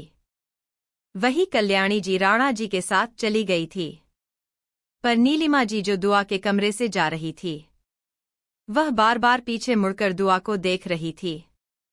तो अभिजीत जी नीलिमा जी का हाथ पकड़कर उन्हें शांत कर देते हैं और खुद नीलिमा जी को बाहर से ले जाते हैं, क्योंकि उन्हें पता था कि गुरु को अगर दुआ के पास नहीं रखा आज तो गुरु कुछ ऐसा करेगा जो उन्होंने कभी सोचा नहीं। वह पहले ही गुरु की आंखों में दुआ के लिए पागलपन तो देख चुके हैं, पर उन्हें यह नहीं समझ में आ रहा था इस पागलपन का वह क्या करें। वही रूम के अंदर सिर्फ गुरु और दुआ ही मौजूद थे। दुआ ने अब तक अपना सर गुरु के सीने से नहीं निकाला हुआ था। वह वैसे ही अपना सर गुरु के सीने पर रख कर सिसक रही थी और गुरु उसकी पीठ को सहला रहा था। करीब 10 मिनट के बाद भी दुआ की सीसकने की आवाज से कम नहीं होती है। तो गुरु ही सांस लेकर दुआ का चेहरा अपने सीने से निकालकर उसके चेहरे को अपने चेहरे के बेहद नजदीक कर देता है। गुरु दुआ की गहरी नीली आंखों में देखने लगता है। फिर कुछ सोचकर बिना देर किए उसके मुलायम होठों पर अपने ठंडे होंठ रख देता है और उससे बेहद पैशनेट के साथ किस करने लगता है। गुरु सिर्फ दुआ के लोअर लिप को अपने लिप्स में लेकर उसे सक कर रहा था, जिससे दुआ के दोनों हाथ गुरु के कंधे को कस के पकड़े हुए थे। अब दुआ सिसकने की जगह शांत हो चुकी थी। वह सिर्फ गुरु के लिप्स को फील कर रही थी। साथ ही उसने अपनी आंखें बंद कर ली थी। वही गुरु जब यह महसूस करता है कि दुआ पूरी तरह से शांत हो चुकी है, तो उसे अपनी लैप पर बैठाकर और डीपली किस करने लगता है। वह अपने टंग को दुआ के मुंह के अंदर डाले पूरे मुंह को एग्जामिनेशन करने लगता है। वही दुआ की अब सांसें भारी होने लगी थी। वह गुरु के कंधे पर अपने हाथों को रखकर उसे कस के पकड़ लेते हैं, जिसे महसूस करके गुरु दुआ के लिप्स को छोड़कर वैसे ही अपनी टंग को फिरते हुए उसकी गर्दन तक आ चुका था। इस समय दुआ ने डीप नेक टी शर्ट पहना हुआ था, जिसे गुरु ने अपने हाथों से नीचे कर लिया था और वह उसके बूजम के बीचों बीच अपनी टंग से लिक आ सक कर रहा था, जिससे दुआ गहरी गहरी सांसें लेने लगती है। बीच बीच में उसकी एच भी निकल रही थी, जिसे सुनकर गुरु अपनी आंखें कस के बंद कर लेता है और वह दुआ से अलग हो जाता है। जैसे ही गुरु दुआ से अलग हो जाता है, वैसे ही दुआ अपना सर गुरु के कंधे पर रख देती हूँ। वही गुरु अपना सर बैठते टिकाए वह भी गहरी गहरी सांसें लेने रखता है। तभी उसे महसूस होता है कि उसके कंधे पर कुछ गरम गरम है, तो वह दुआ का चेहरा ऊपर करके उसकी आंखों में देखने लगता है, जहां पर मोती जैसे आंसू से नजर आ जाते हैं। उसकी नीली आंखों में आंसू बिल्कुल मोती जैसे लग रहे थे। गुरु दुआ के आंसुओं को अपनी टंग से लिक करके उसके बालों को प्यार से सहलाते हुए ठंडी आवाज में, डोंट क्राई चेरी, अब एक और तुम्हारे आंखों से आंसू आया तो kiss you, that too for an hour, now choice. जिसे सुनकर दुआ अपनी आंखें बड़ी बड़ी करके गुरु को देखने लगती है। वही गुरु दुआ के soft and cherry lower lip को सिर्फ लिक कर रहा था। वही दुआ गुरु से थोड़ी सी अलग होकर बड़ी मासूम आवाज में, पर मेरा पेट बहुत दर्द कर रहा है, तो मैं क्या करूं। इस पर गुरु दुआ को बेड पर अच्छे से लेटा देता है, उसका टी शर्ट थोड़ा सा ऊपर करके उसके पेट पर अपना हाथ रखकर उसे हल्का हल्का सहलाने लगता है, जिससे दुआ को थोड़ी सी राहत मिल जाती है। वह गुरु की अंबर आइज को गौर से देखने लगती हैं। उसे देखते देखते नींद आ जाती है। यह उसे खुद भी नहीं पता चलता। उसके चेहरे पर जो थोड़ी देर पहले दर्द था सुकून में बदल गया था। पूरे 3 घंटे तक दुआ के पेट को सहलाने के बाद गुरु अपना सर ऊपर करके दुआ के मासूम चेहरे को देखता है, जो पूरी तरह से लाल हो चुका था। गुरु दुआ के पेट को सहलाने बंद कर देता है, उसकी टी शर्ट को सही कर देता है और खुद अपने शर्ट के 2 बटन खोलकर दुआ के साइड में लेट जाता है। दुआ के सर अपने सीने पर रखकर उसके बालों को सहलाने लगता है, पर उसकी आंखों में जैसे नींद भी नहीं थी। उसके नींद पूरी तरह से गायब थी। उसके चेहरे पर एक अलग से एक्सप्रेशन दिख रहे थे, जिसे समझ पाना बेहद नामुमकिन के बराबर था। वह सिर्फ और सिर्फ ऊपर सीलिंग को देख रहा था। सीलिंग को देखने के बाद वह दुआ कई चेहरे को देखता है। उसे भी कुछ देर बाद नींद आ जाती है, पर उसका हाथ दुआ के पेट को सहला रहा है। वही गुरु तो दुआ को अपनी बाहों में लिए सो जाता है, पर किसी और की नींद जैसे उन दोनों को एक साथ एक कमरे में रहते हुए देखकर उड़ चुकी थी, और यह नींद और किसी की नहीं, नीलिमा जी की। वही अभिजीत जी और नीलिमा जी दोनों ही अपने कमरे में थे। जहां अभिजीत जी कुछ सोच रहे तो नीलिमा जी के चेहरे पर परेशानी जैसे घर ही बना चुकी थी। नीलिमा जी अभिजीत जी को देखकर परेशानी भरी आवाज में, अभिजीत तुम कुछ भी कर और गुरु को दुआ की जिंदगी से अलग कर दो। मेरी फूल जैसी बच्ची है। अगर गुरु उसके साथ रहेगा तो मुझे बहुत डर लग रहा है। मैंने दुआ के लिए गुरु का पागलपन देखा है। मुझे डर लग रहा है। तुम्हें पता है ना गुरु कैसा है, और मेरे बच्चे बहुत मासूम है। अभिजीत कुछ भी करो, मुझे डर लग रहा है। कहते कहते नीलिमा जी की आंखों से आंसू आने लगते हैं। वहीं अभिजीत जी नीलिमा जी को बेड पर बैठाकर उन्हें शांत करते हुए, नीलिमा तुम शांत हो जाओ, कितना डर रही हो तुम और गुरु बुरा। तभी बीच में नीलिमा जी अभिजीत जी की ओर देखकर हैरानी और गुस्से भरी आवाज में, अभिजीत क्या कह रहे हो गुरु के बारे में? मैं अच्छी तरह से जानती हूँ। गुरु का और खून का रिश्ता दोनों का गहरा रिश्ता है। और मेरी बच्ची खून से कितना डरती है। अगर यह दोनों एक साथ रहेंगे तो मेरी मासूम बच्ची के साथ क्या होगा? तुम कैसे सोच भी सकते हो? मैं दुआ को गुरु के साथ एक पल भी नहीं देख सकती। आज मैं शांत इसके लिए हूँ क्योंकि मैं नहीं चाहती कि मेरी बेटी और डरे। इस पर अभिजीत जी नीलिमा जी का हाथ कस के पकड़कर, पर तुमने देखा ना गुरु का बर्ताव दुआ के लिए कैसा है? वह बहुत प्यार। नीलिमा जी अपना सरना में हिलाते हुए, अभिजीत इसे प्यार नहीं पागलपन कहते हैं। तुमने देखा है गुरु की आंखों में साफ साफ दुआ के लिए मैंने पागलपन देखा है, और गुरु का पागलपन तुम जानते हो किस हद तक जाता है। इतना कहकर नीलिमा जी अपनी जगह से उठकर बालकनी की ओर चले जाते हैं। वही अभिजीत जी अपना सर अपने दोनों हाथों में पकड़े उसे दबाने लगते हैं। उनके भी चेहरे पर परेशानी साफ दिख रही थी। जैसे नीलिमा जी को जो परेशानी है, वही अभिजीत को भी है, पर वह दिखा नहीं रहा है। ऐसा ही कुछ उनके चेहरे पर दिख रहा था।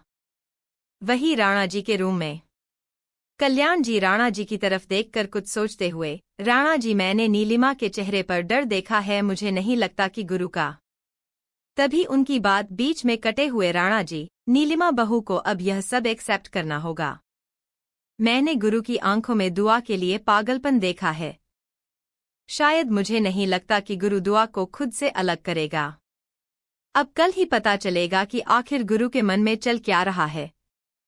इस पर कल्याण जी परेशानी भरी आवाज में, पर राणा जी अगर गुरु का पागलपन हुई दुआ तो मुझे इस बात के लिए बहुत डर लग रहा है। अब जानते हैं ना गुरु का पागलपन किस हद तक जाता है, और दुआ तो मासूम। इस पर राणा जी एक गहरी सांस लेकर सोफे पर बैठते हुए, अब यह पागलपन किस हद तक जाएगा यह हमें भी नहीं पता है। गुरु का पागलपन तो उसके अंदर है, पर दुआ के लिए क्या है यह हम भी नहीं कह सकते। कल्याणी मैंने गुरु को खुद से लड़ते हुए देखा है, लोगों को दर्द देते हुए देखा है, पर आज पहली बार किसी और के लिए खुद को परेशान होते हुए देखा है। आज गुरु के चेहरे पर दुआ के एक आंसू का क्या असर हुआ है यह मैंने देखा है। अब हम चाह कर भी दुआ को गुरु की जिंदगी से दूर नहीं कर सकते। इस पर कल्याणी जी कुछ नहीं कहती, वह गहरी सांस लेकर अपनी आंखें बंद कर लेती हैं। वहीं राणा जी उन्हें अपने सीने से लगाए किसी गहरी सोच में चले जाते हैं।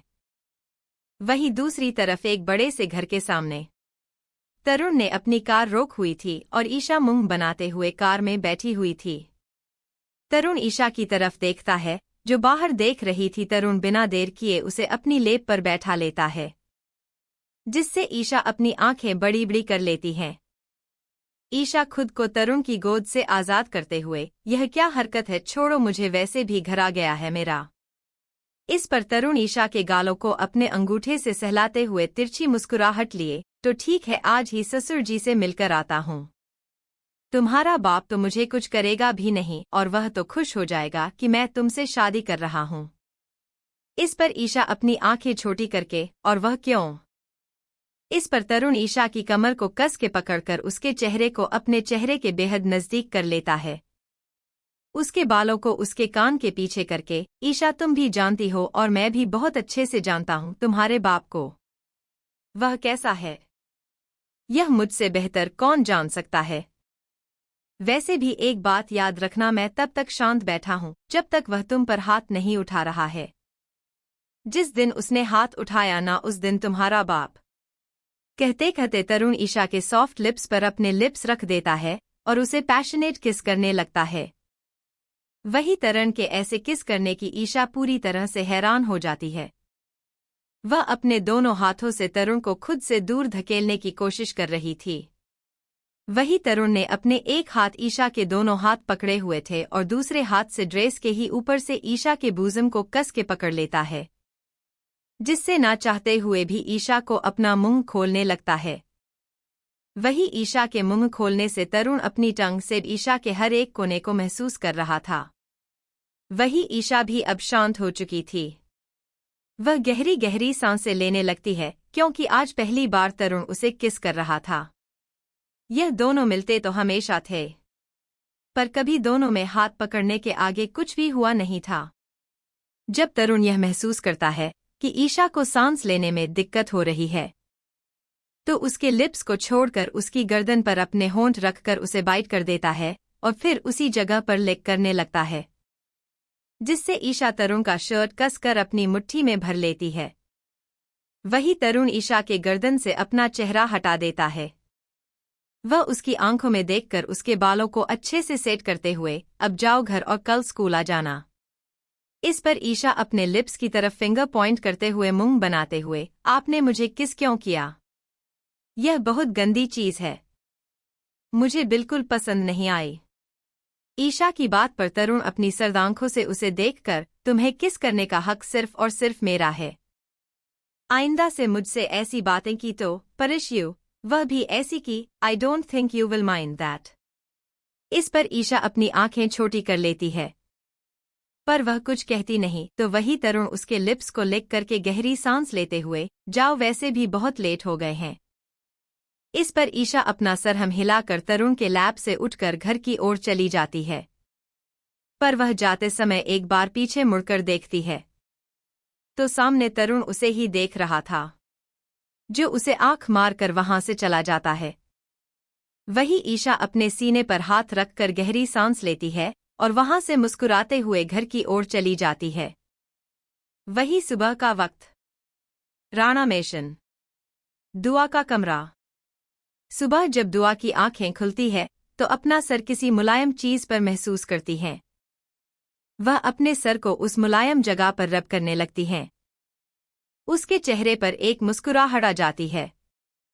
तब वह महसूस करती है कि किसी का हाथ उसके पेट पर है। वह जैसे ही अपनी नींद भरी आंखों से नीचे देखती हैं, तो उसकी आंखें हैरानी से बड़ी हो जाती है, क्योंकि उसका टी शर्ट पूरी तरह से ऊपर आ चुका है और उसका आधे से ज्यादा पेट दो देख रहा है। वह अपना सर ऊपर करके जैसे ही गुरु को देखती हैं, जो उसी को ही देख रहा था, जिसे देखकर दुआ अपनी नींद भरी आंखों में हैरानी लिए उसे ही देखने लगती हूँ। दुआ हैरानी भरी आवाज में, आप यहाँ पूरी रात मेरे साथ ही सोए थे? इस पर गुरु अपना सरहा में हिलाकर, यस चेरी, मेरे सिवा तुम्हारे साथ कोई और बेड पर आ सकता है। इस पर दुआ जल्दी से बेड पर बैठकर अपनी आंखों को अपने हाथों से सहलाते हुए बड़ी मासूम आवाज में, पर आप क्यों मेरे कमरे में सोए थे? मम्मी भी तो थी ना, अब उन्हें बुला लेते। इस पर गुरु दुआ को अपनी लैप पर बैठाकर उसकी कमर को कस के पकड़कर उसके पिंक लोअर लिप को अपने टीथ में लेकर उसे हल्का दबा लेता हूँ, जिससे दुआ अपनी आंखें बड़ी बड़ी कर लेती है। तो गुरु दुआ के लोअर लिप को साख, क्यों मैं नहीं रह सकता तुम्हारे साथ? इस पर दुआ बड़ी मासूम आवाज में, पर यह गलत है ना। एक लड़की और लड़का कभी एक कमरे में नहीं सोते हैं। दुआ की बात सुनकर गुरु तिरछी मुस्कुराहट लिए, अच्छा ऐसा किसने कहा तुमसे? इस पर दुआ बड़ी मासूम आवाज में अपनी आंखें बड़ी बड़ी करके, वह ना मैंने जहां रहती थी ना वहां की आंटी कहता। उनकी बेटी थी जो किसी लड़के के साथ रहती थी। तो वह बोलती थी कि एक लड़का और लड़की एक साथ नहीं रह सकते हैं। यह गलत बात होती है। इस पर गुरु दुआ की कमर को कस के पकड़कर उसकी गर्दन में अपना चेहरा छुपाकर अपने नोज को रब करते हुए, किसने कहा कि तुम्हारा और मेरा कोई रिश्ता नहीं है? तुम मेरी फ्यूचर वाइफ हो और उसके हिसाब से एक हस्बैंड एंड वाइफ तो रह सकते हैं एक ही कमरे में। फ्यूचर वाइफ सुनकर जैसे दुआ चिल्लाने लगती है। वही उसके चिल्लाने की आवाज सुनकर गुरु अपनी आंखें छोटी कर लेता है। दुआ हैरानी से बड़ी बड़ी आंखें करके, पर मैं आपकी वाइफ नहीं हूं और मुझे बनना भी नहीं है। आप बहुत गुस्सा करते हो, मुझे आपकी वाइफ ही बनना है। दुआ की बात सुनकर गुरु की आंखें सर्द हो जाती है। वही दुआ गुरु की आंखें देखकर पूरी तरह से डर जाते हैं। उसकी आंखों में गुरु के लिए डर अब दिखने लगा था। गुरु दुआ की आंखों में खुद के लिए डर देखकर अपनी आंखें बंद करके गहरी सांस लेता है। वह दुआ के सर को अपने सीने से लगाए उसके बालों को प्यार से सहलाते हुए, तुम मुझसे डरती क्यों हो? मैंने कभी तुम पर गुस्सा किया है? इस पर दुआ गुरु के चेहरे को देखकर बड़ी मासूम आवाज में, मैंने आपको बोला था ना, आपकी आंखें बहुत डरावने और नाकृशिदी कहती थी कि आप ना बहुत अजीब है। मतलब आप सभी से अच्छे से बात ही नहीं करते। ऐसा क्यों? आपने बहुत गुस्सा करते हो। आप ना गुस्सा करना छोड़ दो, फिर ना सब आपसे प्यार से बात करेंगे। दुआ की मासूमियत को देखकर गुरु बिना किसी एक्सप्रेशन के साथ उसके गालों पर अपना हाथ रख देता है और उसे प्यार से सहला हुए माय इनोसेंट चेरी। लोगों में ना बहुत सारी चीजें होती हैं जो वह चाह कर भी नहीं छोड़ सकते। जैसे तुम्हारे अंदर मासूमियत है, वैसे मेरे अंदर मेरा गुस्सा है जो मैं चाह कर भी नहीं छोड़ सकता। इस पर दुआ बड़ी मासूमियत से, पर क्यों? मतलब आप बहुत प्यारे हो मेरे सामने, तो आप सामने भी ऐसा रहे हो करो ना। सब लोग आपसे प्यार करेंगे जैसा मुझसे करते हैं। गुरु नीचे झुककर दुआ के लिप्स को अपनी थाउंग से लिक करते हुए मिस्टीरियस स्माइल लिए। सब मैं और तुम में बहुत फर्क है चेरी। तुम मेरे लिए सबसे खास हो और तुम्हें मैं चाह कर भी कुछ नहीं कर सकता क्योंकि तुम मेरा। कहते कहते गुरु मुस्कुराने लगता है। वही गुरु की आधी अधूरी बातें सुनकर दुआ अपनी आंखें बड़ी बड़ी करके, मैं आपकी क्या हूं? इस पर गुरु सिर्फ अजीब सी मुस्कुराहट लिया मुस्कुरा देता है। वही गुरु कैसे मुस्कुराने से दुआ अपने सर को खुजाने लगती हैं। दुआ गुरु को देखकर फिर कुछ सोचकर जल्दी से अपने दोनों हाथ उसके कंधे पर रखकर अपनी आंखें बड़ी बड़ी कर देता है। वह बड़ी मासूम आवाज में, आपको पता है, जब ना उस गंदे वाले भाई ने मुझे छुआ था ना, तूने मुझे इतनी गंदी वाली फीलिंग आई थी, आपको बता नहीं सकती। आप जब छूते हो ना तो मुझे ऐसी गंदी वाली फीलिंग नहीं आती है, और उन्होंने मुझे छुआ था ना, तुम बहुत गंदी वाली फीलिंग आई थी। उन्होंने मुझे कहा था कि मैं तुम्हारा भाई नहीं हूं, फिर मुझे जोर से थप्पड़ भी मारा। पर आप ही मुझे बताइए, यह बात आप अच्छे से तो कह सकते थे ना, थप्पड़ मारने की क्या जरूरत थी? और वह तो मेरे होठों को छू भी रहते थे। मुझे बहुत गंदी वाली फीलिंग आई थी। आप छूते ना तब मुझे ऐसी फीलिंग आती नहीं, ऐसा क्यों? कहते कहते दुआ अपने गालों पर अपनी एक उंगली से टैप करने लगती हैं। दुआ के कहे हुए शब्द गुरु को सुन गुरु का चेहरा पूरी तरह से सर्द हो चुका है। पर दुआ के ऐसे कहने से कि उसे की छूने से उसे कोई भी गंदी फीलिंग नहीं आती है, तो उसके चेहरे पर अजीब एक्सप्रेशन आ जाते हैं। वह दुआ के चेहरे के बेहद नजदीक जाकर अपनी गर्म सांसें उसके चेहरे पर छोड़कर उसके नोज को अपने नोज से रब करने लगता है। वह अपनी गहरी आवाज में, you are only mine, mine, mine, only mine, इतना कहकर गुरु दुआ को बेड पर लिटा देता है और खुद उसके ऊपर आ जाता है। उसकी नीली आंखों को देखकर उसके सॉफ्ट चीक को अपनी टांग को सेडक्टिव वे में सहलाने लगता है, जिससे दुआ अपनी नीली आंखें बड़ी बड़ी करके गुरु की अंब आय में देखने लगती है। उसे उन आंखों से एक अलग सी बेचैनी महसूस हो जाती है, जिससे वह जल्दी से अपनी आंखें कस के बंद कर लेते हैं। वही गुरु अपनी टंग को दुआ के लिप्स तक लाता है और उन्हें सक करने लगता है। वही उसका दूसरा हाथ दुआ के टी शर्ट के अंदर जाकर दुआ के बूज़म को अपने हाथों से सहलाने लगता है। गुरु दुआ के कान में अपनी गर्म सांसें छोड़कर लो वॉइस में, शू you you you you you are bosom, we are too small cherry, कुछ खाया करो। इतना कहकर गुरु दुआ के रेड ईयर को पहले बाइट करता है, जिससे दुआ करके अपने हाथों की मुठिया बन जाती है। उसके मुंह से हल्का सा निकल जाता है। वही दुआ की आवाज सुनकर गुरु उसी जगह अपनी टंग से लिक लिक करके दवा के चेहरे पर एक हल्की सी फूंक मारकर उसके ऊपर से हट जाता है। वह दुआ को देखता है, जिसका पूरा चेहरा लाल हो चुका था। उसकी सांसें पूरी तरह से भारी हो चुकी थी। उसे देखकर गुरु टेढ़ी मुस्कुराहट लिए वह से चला जाता है। वही करीब 10 सेकंड के बाद दो अपनी आंखें खोल देती हैं। वह जब गुरु को अपने सामने नहीं देखती हैं तो मुंह बनाने लगते हैं। वह बेड पर बैठ जाती हैं। वह गुरु की बातों के बारे में सोचने लगती हैं। वह अपना सर नीचे करके अपने बूज़म को देखने लगती हैं। दुआ का चेहरा शर्म से लाल हो जाता है। वह गुस्से में मुंह बनाते हुए, यह खड़ूस कैसे मेरे बूज़म पर ऐसे डर्टी कमेंट्स कर सकते हैं? आने दो, फिर मैं उन्हें बता देते हैं, बेशर्म कहीं के। कहते कहते दुआ में बनाते हुए गुरु को कोसते हुए वॉशरूम की तरफ बढ़ जाती हैं। वही दुआ के कमरे से गुरु बाहर निकालकर जैसे ही अपने कमरे की ओर जाने वाला था वैसे ही राणा जी से मिल जाते हैं। वह गुरु को देखकर अपनी गंभीर आवाज में, गुरु हमें आपसे कुछ बात करनी है। फ्रेश होने के बाद सीधा स्टडी रूम में आई है। गुरु अपना सर हाँ मैं हिलाकर वहां से चला जाता है, जैसे उसे पता हो कि राणा जी से क्या कहने वाले हैं। फ्रेश होने के बाद Guru black T shirt with black jeans white jacket with white shoes पहनकर स्टडी रूम की तरफ बढ़ जाता है। वह स्टडी रूम में आ जाता है तो सामने अभिजीत जी और राणा जी दोनों ही पहले ही चेयर पर बैठे हुए थे। तो गुरु बिना किसी पर ज्यादा ध्यान दिया अपनी चेयर पर जाकर बैठ जाता है। तभी राणा जी कहना स्टार्ट कर देते हैं, गुरु हमें आपसे बहुत जरूरी बात करनी है। गुरु वहां का पेन अपने हाथों में लिए उसे अपने हाथों से गोल गोल घुमाते हुए गहरी आवाज में, यही ना कि आपको चेरी के लिए डर लग रहा है और आप चाहते हैं कि मैं चेरी से दूर हो जाऊं। सही कहा ना मैंने?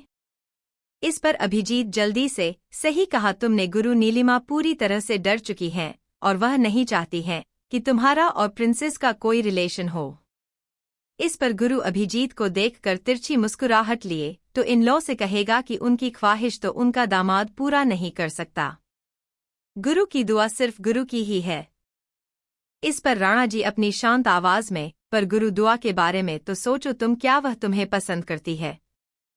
तभी बीच में गुरु राणा जी को देखकर मुस्कुराते हुए, लगता है आपको खुशी नहीं हो रही है दादाजी?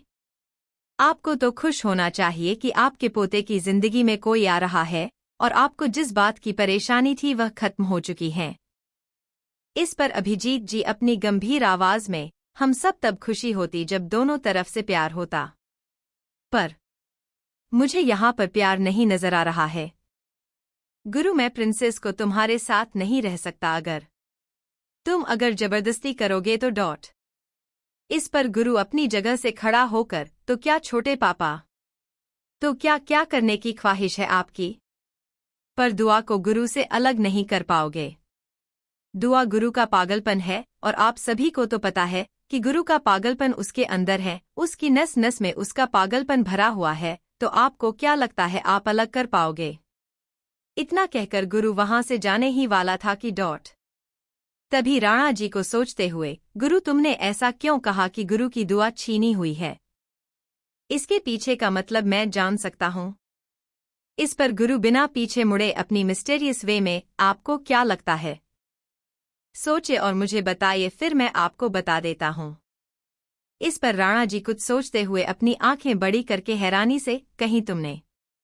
गुरु सिर्फ मुस्कुरा देता है और वहां से चला जाता है। वही राणा जी अपना सर पकड़ लेते हैं। वह खुद से ही, इस लड़के का कुछ नहीं हो सकता। अभिजीत जी परेशानी भरी आवाज में, पर पापा नीलिमा बहुत परेशान है। क्या गुरु का पागलपन दुआ के लिए खत्म नहीं होगा? मुझे डर लग रहा है। अगर गुरु सत्य भाई की तरह होता तो शायद उसे मैं कुछ समझा देता, पर गुरु और सत्य भाई बहुत अलग है। दोनों में बहुत फर्क है। पर राणा जी अपनी जगह से खड़े होकर, अभिजीत गुरु 5 साल के लिए रशिया जा रहा है। शायद इस 5 साल में गुरु का पागलपन दुआ के लिए खत्म हो जाए और उसे कोई नई मिल जाएगी। फिक्र मत करो, देखते हैं, वैसे भी कल वह यहाँ से चला ही जाएगा। नीलिम को कहो कि परेशान होने की जरूरत नहीं है। अभिजीत नासमझी में, रशिया पर 5 साल के लिए क्यों? इस पर आना जी अपना सरना में हिलाते हुए, यह मुझे खुद भी नहीं पता। यह गुरु ने मुझे कल ही बताया था। अब यह क्यों जा रहा है और दुआ को छोड़कर? यह कुछ समझ नहीं आ रहा है। कुछ तो है जो दिखाई देकर भी ना दिखाई दे रहा है, पर क्या? मैं समझ नहीं पा रहा है।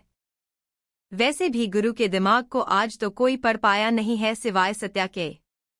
कहकर राणा जी वहां से चले जाते हैं।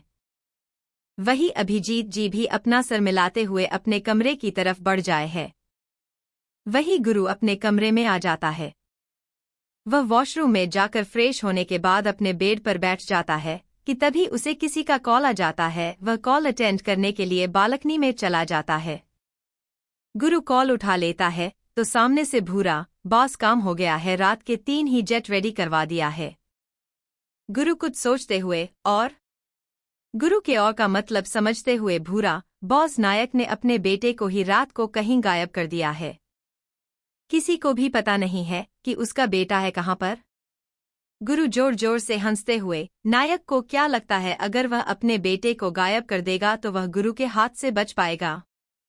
चलो खेलने दे कुछ दिनों तक, वैसे भी अगर सभी खिलौने खत्म हो जाएंगे तो मैं खेलूंगा किसके साथ। चलो कुछ वक्त के लिए उसे भूल जाते हैं, पर याद रखना कुछ वक्त के लिए। कहते कहते गुरु कॉल कर देता है और हंसते हुए अपने कमरे की तरफ आ जाता है। वह खुद को आईने में देखता है तो उसकी नज़र अपने होठों पर चली जाती है, जिससे वह अपने अंगूठे से हल्का हल्का सहलाने लगता है। गुरु तैयार होकर नीचे की ओर जा ही रहा था कि तभी नीलिमा जी उसे दिखाई देती है, जिसके चेहरे पर उसे देखकर डर साफ साफ दिख रहा था। उसे देखकर गुरु के चेहरे पर अजीब सी मुस्कुराहट आ जाते हैं। गुरु नीलिमा जी के साइड से जा ही रहा था कि नीलिमा जी बड़ी हिम्मत करके, गुरु मैं नहीं चाहती कि तुम मेरी बेटी के साथ कोई भी रिश्ता रोको। गुरु नीलिमा जी की बात सुनकर वैसे ही पीछे आते हुए उनके सामने खड़े होकर तिरछी मुस्कुराहट लिए, अच्छा इन लो जी आपने कह दिया और आपके दामाद ने मान लिया, हो गया आपका, अब मैं जाओ। इस पर नीलिमा जी अपने हाथों की मुठिया बनाकर गुस्से भरी आवाज में, गुरु मेरी बेटी है, दुआ मुझे उसके बारे में। गुरु अपनी आंखें बड़ी बड़ी करके बनाकर मिस्टीरियस स्माइल लिए, क्या सच में चेरी आपकी बेटी है इन लो जी? गुरु की बात सुनकर नीलिमा जी पूरी तरह से हैरान हो जाती हैं। वह डरी लड़खड़ाती थी आवाज में, मम्मा मत, मतलब क्या है तुम्हारा? दुआ मेरी बेटी है। नीलिमा का डरा हुआ चेहरा देखकर गुरु से 2 कदम की दूरी पर खड़ा होकर, वही तो मैं पूछ रहा हूँ, क्या सच में? इस पर नीलिमा जी शांत हो जाती हैं।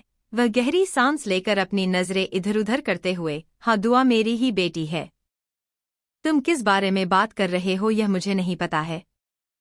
गुरु अपने दोनों हाथ पॉकेट में डाले तिरछी मुस्कुराहट लिए, यह तो मुझे भी अच्छे से पता है। वैसे खबर तो मिल चुकी हूँ कि आपको मेरी जाने की, और खुशी भी तो बहुत होगी आपको, आखिर मेरा पीछा जो छूट रहा है। पर हाँ एक बात याद रखना इन लो जी, आपको मुझे दामाद के रूप में देखने की आदत तो डालनी होगी। आखिर मैं आपका होने वाला दामाद ही हूँ। ज्यादा खुश होने की जरूरत नहीं है, यह खुशी भी कुछ सालों के लिए ही रहेगी। चलिए मैं भी चाहता हूँ, नहीं तो आपसे ज्यादा देर बात करूंगा तो छोटे पापा कहेंगे कि मैंने आपको डरा दिया। पर क्या मैं सच में आपको डराता हूँ, इतना बुरा हूँ इन लो? कहते कहते गुरु सिटी बजाते हुए अपने लाइटर को अपने हाथों में लिए उसे ऑन ऑफ करते हुए वहां से चला जाता है। वही नीलिमा जी गुरु की पीठ को देख रही थी। उनके चेहरे पर पसीना साफ साफ दिख रहा था, उनके हाथ पैर कांप रहे थे। नीलिमा जी खुद को शांत करते हुए वहां से जल्दी से अपनी कमरे की ओर चली जाती हैं। वही गुरु सीढ़ियों से नीचे उतरते हुए नीलिमा जी को भागकर अपने कमरे की ओर जाते हुए देख रहा था। उसके चेहरे पर एक शैतानी मुस्कुराहट आ जाती है। वह बिना ब्रेकफास्ट किए चला जाता है। वही आज दुआ तो स्कूल जाने वाली नहीं थी, तो कृषि अकेली जा चुकी थी, तो दुआ ज्यादा से ज्यादा टाइम नीलिमा जी और कल्याणी जी के साथ ही बिताया था। देखते देखते रात हो जाती है और सभी डाइनिंग टेबल पर बैठ जाते हैं। कुछ ही देर बाद गुरु आ जाता है। वही गुरु के आने से कल्याणी जी जो चम्मच से खाना खा रही थी, उनका चम्मच नीचे गिर जाता है। तो अभिजीत जी नीलिमा जी की तरफ देखकर परेशानी भरी आवाज में, क्या हुआ नीलिमा, आराम से? तो वही गुरु एक नज़र नीलिमा जी को देखकर अपनी चेयर पर बैठ जाता है। उसकी साइड वाली चेयर पर इस बार दुआ बैठी हुई थी, जिसे देखकर गुरु के चेहरे पर ना दिखने वाली मुस्कुराहट आ जाती है। वही गुरु खाना भी खा रहा था और साथ ही साथ दुआ के भी प्लेट में खाना रखे जा रहा था, जिससे दुआ अजीब अजीब मुंह बना रही थी। पर गुरु के आंख दिखाने से दुआ छोटे बच्चों की तरह खाना खाने जाते हैं। जब गुरु करेले को दुआ की प्लेट में रखता है तो दुआ मुंह बनाते हुए, मैं इसे नहीं खाऊंगी, यह बहुत कड़वा है, मुझे बिल्कुल भी पसंद नहीं है। इस पर गुरु अपनी आंखें छोटी करके, चेरी तुम्हें यह खाना ही होगा। इस पर दुआ अपना चेहरा अपने हाथों में लिए बड़ी मासूम सी शक्ल बनाकर, क्या आप मुझ पर गुस्सा करते हो? हमको पता, इसी वजह से मैं आपसे डरती हूँ। मुझे ना आप वही चीज़ देते हो जो मुझे बिल्कुल भी पसंद नहीं है। आपको पता है मेरा पेट बहुत दर्द कर रहा है और ऊपर से आप मुझे ऐसा खाना खिला रहे हो जो मुझे बिल्कुल भी पसंद नहीं है। इतना कहकर दुआ छोटे बच्चों की तरह मुंह बनाने लग जाती है। तो गुरु एक गहरी सांस लेकर दुआ की चेहरे को देखता है। फिर ना चाहते हुए भी दुआ का चेहरा देखकर उसे करेले को उसकी प्लेट से साइड में हटाना पड़ता है, जिसे देखकर दुआ के चेहरे पर मुस्कुराहट आ जाती है। वह मुस्कुराते हुए अपनी आंखों में चमक लिए गुरु को देखकर बहुत बहुत बहुत प्यारे हो कहकर वह खाना खाने लग जाते हैं। वही दुआ की ऐसे बच्चों वाली हरकतें देखकर सभी के चेहरे पर मुस्कुराहट आ जाती है, सिवाय गुरु के। वह बस दुआ को अपनी शांत आंखों से देख रहा था। राणा जी गुरु को देखकर अपनी गहरी आवाज में, गुरु कब जाने वाले हो तुम? कल्याणी की नासमझी में राणा जी की तरफ देखकर, गुरु कहाँ पर जा रहा है राणा जी? गुरु ठंडी आवाज में, रात को। कल्याणी जी राणा जी को तो कभी गुरु को देखती है। वह परेशानी भरी आवाज में, आखिर गुरु जा कह रहे हैं, अभी तो वह आया है। राणा जी एक नजर गुरु को देखते हैं, जो दुआ को देख रहा था। राणा जी गहरी सांस लेकर, राशिया 5 साल के लिए। वही राणा जी की बात सुनकर कल्याणी जी ना समझे, मैं पर क्यों, वह भी 5 साल के लिए? इस पर राणा जी कुछ सोचते हुए, बिजनेस का काम है कल्याणी, इसी वजह से गुरु जा रहा है। वही राणा जी की बात सुनकर किसी का तो खाना उसके गले में अटका हुआ था, और वह है हमारी प्यारी दुआ। जिसने यह सुना कि गुरु उसे छोड़कर जा रहा है, तो ना जाने कि उसे बहुत बुरा लग रहा था। वह जल्दी से जल्दी अपना खाना खत्म करके, वह जल्दी से अपना सर नीचे करके वहां से चली जाती हैं। वही सभी दुआ को जाते हुए देख रहे थे, तो सभी की नजर गुरु की तरफ चले जाती है, जो उसे ही जाते हुए देख रहा है। कल्याण जी दुआ को जाते हुए देखकर, लगता है दुआ बेटी को बहुत बुरा लगा है। इस पर गुरु अपनी जगह से खड़ा होकर वहां से जाते हैं हुए, आदत यह बहुत बुरी चीज है, किसी को लगाना नहीं चाहिए। कहते कहते गुरु सीटी बजाते होंगे वहां से चला जाता है। वही गुरु की बात सुनकर नीलिमा जी अभिजीत की ओर देखने लगते हैं और एक सांस लेकर खाना खाने लगती हैं। एक कल्याणी चाहिए राणा जी को एक नजर देखते हैं, पर वह कुछ नहीं कहती, अपना खाना खाने लगती है। वही गुरु सीधा दुआ की कमरे की तरफ बढ़े जाता है।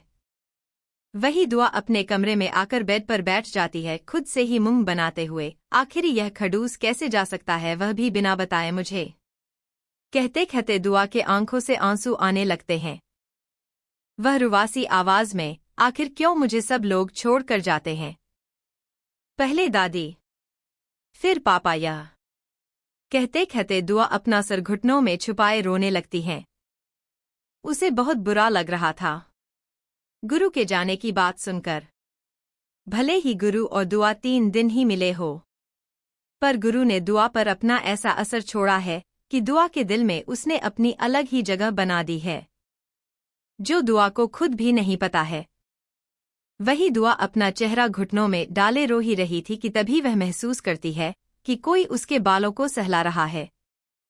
तो वह अपना सर ऊपर करके देखती है, तो गुरु की अंब आंखों से दुआ की नीली आंखें जा टकरा जाती हैं। वही गुरु दुआ की नीली आंखों में देख रहा था, जिसमें मोती जैसी आंसू भरे हुए थे। उसका चेहरा पूरी तरह से लाल हो चुका था, जिसे देखकर गुरु अपनी आंखें बंद करके गहरी सांस लेकर अपनी आंखें खोल देता है। इस समय उसकी आंखों में एक अलग है ठंडापन दिख रहा था। गुरु बिना देर किए दुआ के साइड में आकर बैठकर उसे अपने लैप पर बैठा देता है, जिससे दुआ अपना चेहरा गुरु के सीने में छुपा लेती है। साथ ही साथ वो रोने भी लगेगी। वही गुरु बिना किसी इमोशन के साथ दुआ के बालों को सहला रहा था। दुआ गुरु के शर्ट को कस के पकड़कर उसे अपने आंसुओं को पहुंचते हुए बड़ी मासूम आवाज में, आप मुझे छोड़कर क्यों जा रहे हो? मैं इतनी बुरी हूं कि मुझे हर कोई छोड़कर चला जाता है? बताओ ना।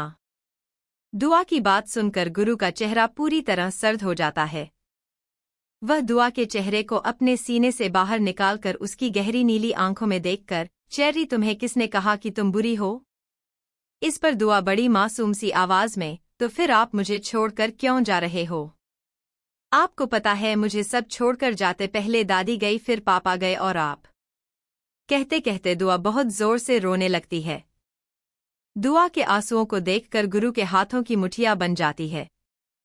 वह बिना देर किए दुआ के चेहरे का चेहरा अपने चेहरे के बेहद नजदीक करके उसके नाजुक होठों को अपने ठंडे होठों में भर लेता है और उसे सक करने लगता है, जिससे दुआ गुरु के शर्ट को अपनी हाथों की मुठियों में कस के पकड़ लेती है और साथ ही साथ वह भी गुरु को किस करने लगती है।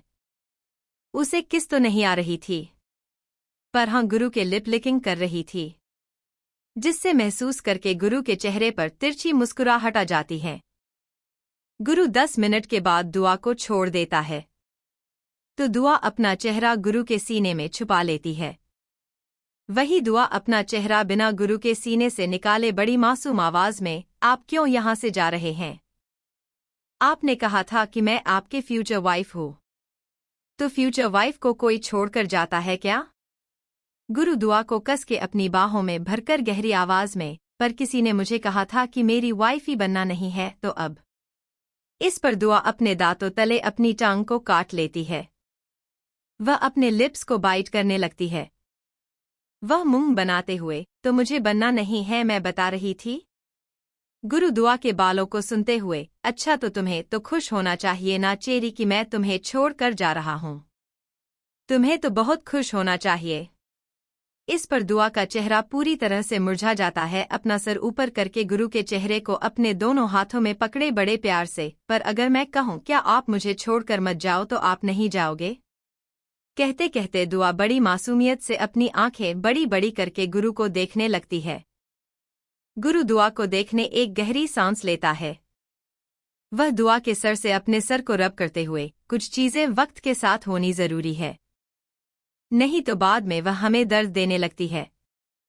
दुआ गुरु की बातों को सुनकर ना समझे में, मतलब? गुरु अपनी गहरी आवाज में, कुछ नहीं, जिसे सुनकर दुआ अपना चेहरा गुरु के सीने से बाहर निकालकर बड़ी मासूम आवाज में, क्या सच में आप मुझे छोड़कर जाएंगे? इस पर गुरु कुछ नहीं कहता तो दुआ अपने दोनों हाथ गुरु के कंधे पर रखकर मुंह फुलाए, अगर आप मुझे छोड़कर जाएंगे ना तो मैं आपसे बात ही नहीं करूंगा। कहते कहते दुआ छोटे बच्चों की तरह दोनों हाथ फोल्ड किए मुंह बनाने लगती है, जिसकी वजह से उसके गाल फूलने लगते हैं और उसके गाल पूरी तरह से लाल हो चुके थे, जिसे देखकर वह और भी प्यारी लग रही है। गुरु दुआ को देखकर एक गहरी सांस लेकर, चेरी चलो सो जाओ, वैसे रोते रोते तुम पूरी तरह से थक चुकी होगी। इस पर दुआ अपनी आंखें बड़ी बड़ी करके, अगर मैं सो गए तब मुझे आप छोड़कर चले जाओगे ना? गुरु दुआ के चेहरे पर खुद से दूर जाने का डर साफ साफ दिख रहा था। वह गहरी सांस लेकर अपना सरना में हिला देता है, तो दुआ अपना हाथ आगे करके अपनी नीली आंखों में चमक लिए गुरु के चेहरे को देख, तो प्रॉमिस कीजिए आप मुझे छोड़कर नहीं जाएंगे। इस पर गुरु दुआ को बेड पर लेटाकर खुद उसके साइड में लेटकर उसके सर को अपने सीने से लगा लेता है, तो दुआ उसके ऊपर आकर अपने चेहरे को उसके सीने पर रखकर अपनी नीली आंखें बड़ी बड़ी करके, आपने मुझे प्रॉमिस नहीं किया, आप मुझे प्रॉमिस करो। गुरु साफ साफ दुआ की आंखों में जिद देख रहा था। एक गहरी सांस लेकर कुछ सोचते हुए दुआ के बालों को उसके कान के पीछे करके, okay Cherry, promise you, but मेरी एक शर्त है, जिसे तुम्हें पूरा करना होगा। हमारी मासूम दुआ जो इस बात से खुश है कि गुरु उसकी बात मानने के लिए तैयार है, तो वह जल्दी से अपना सरहा में हिला देती है, अपनी आंखों में चमक लिए गुरु को देखने देती हैं, जैसे कह रही हो तुम जो कहोगे वह मैं करने के लिए तैयार हूं। तो गुरु दुआ के लोअर लिप को अपने अंगूठे से सहलाते हुए, किस me till I change my mind. यह सुनते ही दुआ अपनी आंखें बड़ी बड़ी कर लेते हैं, वह मासूमियत से, पर मैं यह। दुआ बात पूरी कर पाते उससे पहले हैं, गुरु अपना फिंगर दुआ के सॉफ्ट लिप्स पर रखकर, चॉइसेस। गुरु की बात सुनकर दुआ बच्चों की तरह मुंह फुला लेते हैं, वह छोटी छोटी कर लेती है, जिससे वह क्यूट लग रही है, आपको इसके सिवा कुछ नजर ही नहीं आता। गुरु बड़ी बेशर्मी के साथ एक आंख मार के, no Cherry I like this, क्योंकि तुम्हारे यह सॉफ्ट लिप्स, क्या करूं, इसकी लत बनती जा रही है मेरी। इस पर दुआ अजीब अजीब मुंह बनाने लगती है, जिसे बहुत बड़ा कुछ सोच रही हूं। वही गुरु दुआ की कमर को अपने हाथों से सहलाते हुए उसके ही चेहरे को देख रहा था, क्योंकि गुरु के ऊपर दुआ लेटी थी और दुआ के दोनों हाथ गुरु के सीने पर थे और उन्हीं हाथों के ऊपर उसका सर रखा हुआ है। दुआ कुछ सोचने लगती है तो उसकी आंखों में चमक आ जाती है। वह बड़ी सी मुस्कुराहट लिए, ओके, पर मुझे किस नहीं आती तो मैं कैसे करूं। दुआ की आंखों की चमक को देखकर गुरु दुआ के लिप्स को अपने अंगूठे से सहलाते हुए, डोंट वरी चेरी, मैं हूं ना, तुम्हें सब कुछ सिखा दूंगा। इस पर दुआ मुंह बनाने लगती है। वह धीरे धीरे करके गुरु के होठों की तरफ बढ़ जाती है। जैसे ही गुरु के होठों के नजदीक आ जाते हैं तो वह अपनी आंखें बंद कर लेते हैं और गुरु के होठों पर अपने होंठ रख देती हैं। उसे किस तो नहीं आती थी, पर वह सिर्फ उसके होठों को छू तो रही थी। वही गुरु दुआ के होठों को महसूस करके उसके चेहरे पर ना दिखने वाले मुस्कुराहट आ जाती है। वह दुआ के बालों को पीछे करके उन्हें मुट्ठी में भर लेता है और दूसरा हाथ उसकी कमर को कस के पकड़कर उसके मुंह के अंदर अपनी टांग डालकर उसके पूरे मुंह को एग्जामिनेशन एंड लिकिंग करने लगता है, जिससे दुआ के हाथ गुरु के बालों से उलझने लगते हैं। गुरु बिना देर किए दुआ को अपने नीचे लिटा देता है और खुद उसके ऊपर आ जाता है, वह भी बिना किस ब्रेक किए। यह किस वक्त के साथ वाइल्ड होती जा रही थी, जिससे दुआ को तकलीफ होने लगती है। उसे सांस लेने में दिक्कत होने लगती है, तो वह अपने टीथ से गुरु के लोअर लिप को बाइट कर लेती है, जिससे गुरु एक पल के लिए शांत हो जाता है और वह दुआ के होठों को अपने होठों से अलग कर देना और छोटी करके दुआ की आंखों में देखने लगता है। वही हमारी दुआ अपने दोनों हाथ अपने सीने पर रखकर गहरी गहरी सांसें लेने लगती हैं। उसकी छोड़ी हुई सांसें गुरु के चेहरे पर जा रही थी। इस समय दुआ का चेहरा पूरी तरह से लाल हो चुका था, यहाँ तक कि उसके कान भी।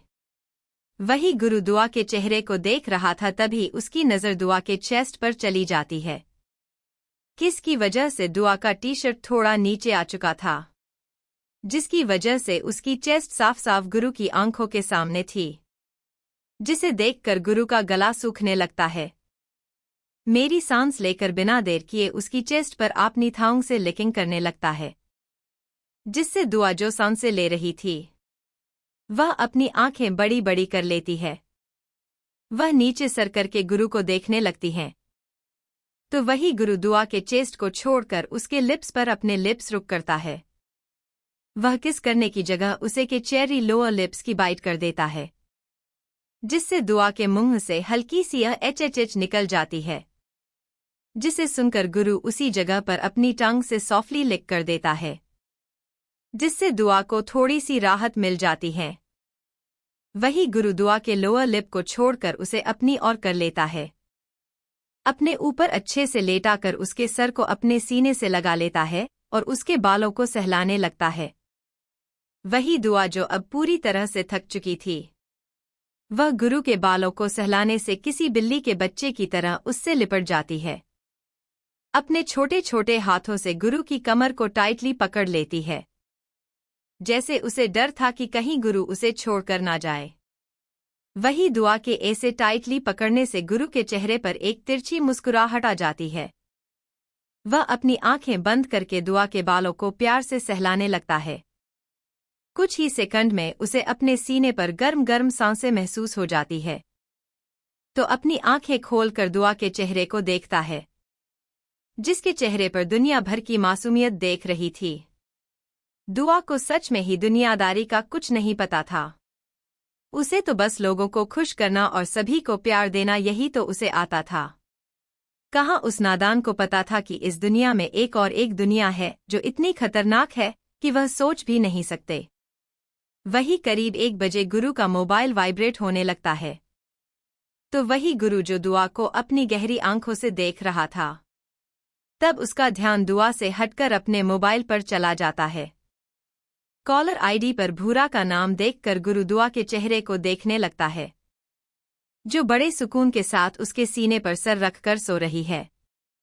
गुरुजी गहरी सांस लेकर दुआ के बालों को सहलाते हुए कॉल को अटेंड करता है। तो सामने से भूरा अपनी शांत आवाज में, बॉस कार रेडी है, हमें भी निकलना है। गुरु एक ठंडी आव भरकर HMMMM कहकर कॉल कट कर देता है और दुआ को देखता है। उसे देखकर गुरु अपनी आंखें बंद कर लेता है। उसके हाथ जो दुआ के बालों को सहला रहे थे वो रुक जाते हैं। वह दुआ की बंद हुई आंखों को देखकर उसके चेहरे पर एक ठंडापन आ जाता है। गुरु हल्के हाथ से दुआ को किसी गुड़िया की तरह बेड पर लेटा देता है। इस समय दुआ ने गुरु का शर्ट को टाइटली के पकड़ा हुआ था, जैसे उसे डर था कि कहीं गुरु से छोड़कर ना चला जाए। गुरु दुआ के उस हाथ को अपने हाथों में भरकर धीरे से इन हाथों पर अपने ठंडे होठ रख देता है और धीरे धीरे करके दुआ की छोटे छोटे हाथों की छोटी छोटी मुठिया को खोलने लगता है। उसे अच्छे से ब्लैंकेट से कवर करने के बाद उसके सर को, फिर उसके गाल को, उसके चेहरे के हर एक पार्ट को बारी बारी से किस करने लगता है। उसकी आंखें समय बनती लास्ट में वह दुआ के सॉफ्ट लिप्स को अपने होठों में भर देता है और हल्का सबसे किस करके दूर हो जाता है। गुरु दुआ के चेहरे को देखकर एक आह भरकर, मुझे पता है चेरी तुम कल बहुत रोने वाली हो, पर तुम्हारे आंखों के एक एक आंसू मेरे दिल को दर्द पहुंचाने वाले हैं, पर जाना भी तो जरूरी है। फिर उसके होठों के नजदीक जाकर अपनी गर्म सांसें उसके होठों पर छोड़ते हुए, चाहे मैं कितना भी तुमसे दूर क्यों ना हो, पर मेरी नजर हमेशा ही तुम पर रहेगी चेरी। पता है बहुत गुस्सा करने वाली हो, शायद से नफरत करने वाली हूं, पर जाने की वजह भी तो तुम्हें ने दी है मुझे। कहते कहते गुरु दुआ से दूर होकर उसी तरह से देखने लगता है। फिर अपनी आंखें बंद करके गहरी सांस लेकर वहां से चला जाता है, पर जाते वह दरवाजे पर रुक जाता है। बिना पीछे मुड़े अपनी आंखें बंद करके एक गहरी सांस लेकर 2 सेकंड के लिए वही रुक जाता है, फिर वहां से चला जाता है।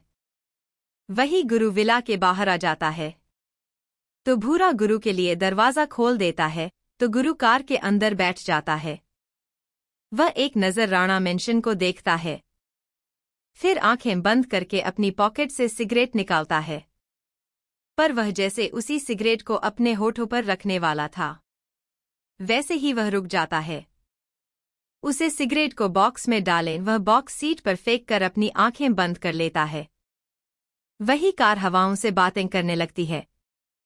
गुरु तो जा चुका था, पर यह 5 साल आप दुआ कर ले कैसे होने वाले हैं, यह दुआ को ही पता था। सुबह जब धूप की रोशनी दुआ के चेहरे पर आ जाते हैं तो वह अपनी आंखें कसम सा कर नींद भरी आंखें खोल देती हैं। वह अपनी नींद बड़ी आंखें खोलकर अपने हाथ को फैलाने लगती हैं, जैसे कुछ ढूंढ रही हूं। जब उसे ना मिलती है तो उसकी जो आंखों में नींद थी वह भी गायब हो चुकी थी। वह बेड पर बैठकर चारों तरफ गुरु को ढूंढने लगती है, पर गुरु से नजर नहीं आता। वह वॉशरूम में चली जाती है, बालकनी में चली जाती है, फिर भी उसे गुरु नहीं मिलता है। गुरु को ना देखकर दुआ वही फर्श पर बैठ जाती हैं। वह अपना चेहरा घुटनों में डाले जोर जोर से रोने लगती हैं। उसे बहुत बुरा लग रहा था। तभी नीलिमा जी, जो हमेशा ही दुआ के कमरे में दुआ को उठाने के लिए आती है, जब वह दुआ को ऐसे फर्श पर बैठे हुए देखती है तो भागकर दुआ के करीब चली जाती हैं और उसके बालों को सहलाने लगती हैं। वही दुआ जब अपना सर अपने घुटनों से बाहर निकालकर नीलिमा जी को देखती है तो उनके गले लगकर फूट फूट कर रोने लगती हैं। वही नीलिमा जी दुआ को ऐसे रोते हुए देखकर उसे अपने सीने में छुपाए परेशान भरी आवाज में, मेरी बच्ची को क्या हुआ, सब कुछ ठीक तो है ना, गुरु ने कुछ किया तो नहीं ना। उन्हें लग रहा था कि शायद गुरु ने दुआ के साथ कुछ किया है। तभी भी दुआ रोते हुए बड़ी मासूम आवाज में, मम्मा वह चले गए ना, मुझे प्रॉमिस करके वह चले गए, वह बहुत बुरे, आपको पता, बहुत बहुत बुरे। नीलिमा जी दुआ की बातों का मतलब नहीं समझती। वह दुआ के चेहरे को अपने हाथों में लिए बड़े प्यार से, क्या हुआ बेटा, कौन तुम्हें प्रॉमिस करके छोड़ गया। दुआ अपनी नीली नीली आंखों में मोती जैसे आंसू लिए बड़ी मासूम आवाज में, खडूस, उन्होंने मुझे प्रॉमिस किया था पता है, पर अब यूं मुझे छोड़कर चले गए हो। वह बहुत बुरे, मैं कभी भी उनसे बात ही नहीं करूंगी। कहते कहते दुआ सिसकने लगती है। वही नीलिमा जी दुआ की बातों को पहले तो नहीं समझती, पर दुआ के ऐसे खड़ूस कहने से नीलिमा जी के दिमाग में ना जाने गुरु का नाम आ जाता है। तो वह अपनी आंखें बड़ी बड़ी करके हैरानी से, बेटा तुम गुरु की बात कर रही हो? इस पर दुआ बड़ी मासूमियत से अपना सर हाँ में हिला देती है। तो नीलिमा जी अपनी आंखें बंद करके गहरी सांस लेते हैं। उन्हें कल तो गुरु की बातों का मतलब नहीं समझा था, पर अब उन्हें समझ आ चुका था कि गुरु ने कुछ ऐसा असर दुआ पर छोड़ा है कि उनकी फूल जैसी बच्ची उसके लिए रोने लगी है। नीलिमा जी दुआ के बालों को सही लाते हुए अपने मन में, मुझे कुछ भी करके दुआ के दिल में गुरु के लिए जो भी है उसे निकालना ही होगा। मैं किसी मौत के सौदागर को मेरी बच्ची के नसीब में नहीं डाल सकती। मुझे कुछ भी करके इन 5 सालों में दुआ के दिल से गुरु का नाम हटाना होगा। यही सोचते सोचते नीलिमा जी दुआ के बालों को सहलाने लगती है। पर उन्हें क्या पता था कि जिसे वह दुआ के नसीब से निकालने की कोशिश कर रही है, वह खुद उसकी नसीब में लिख चुका है। अब वह चाह कर भी उसे दुआ के नसीब से नहीं निकाल पाएगी।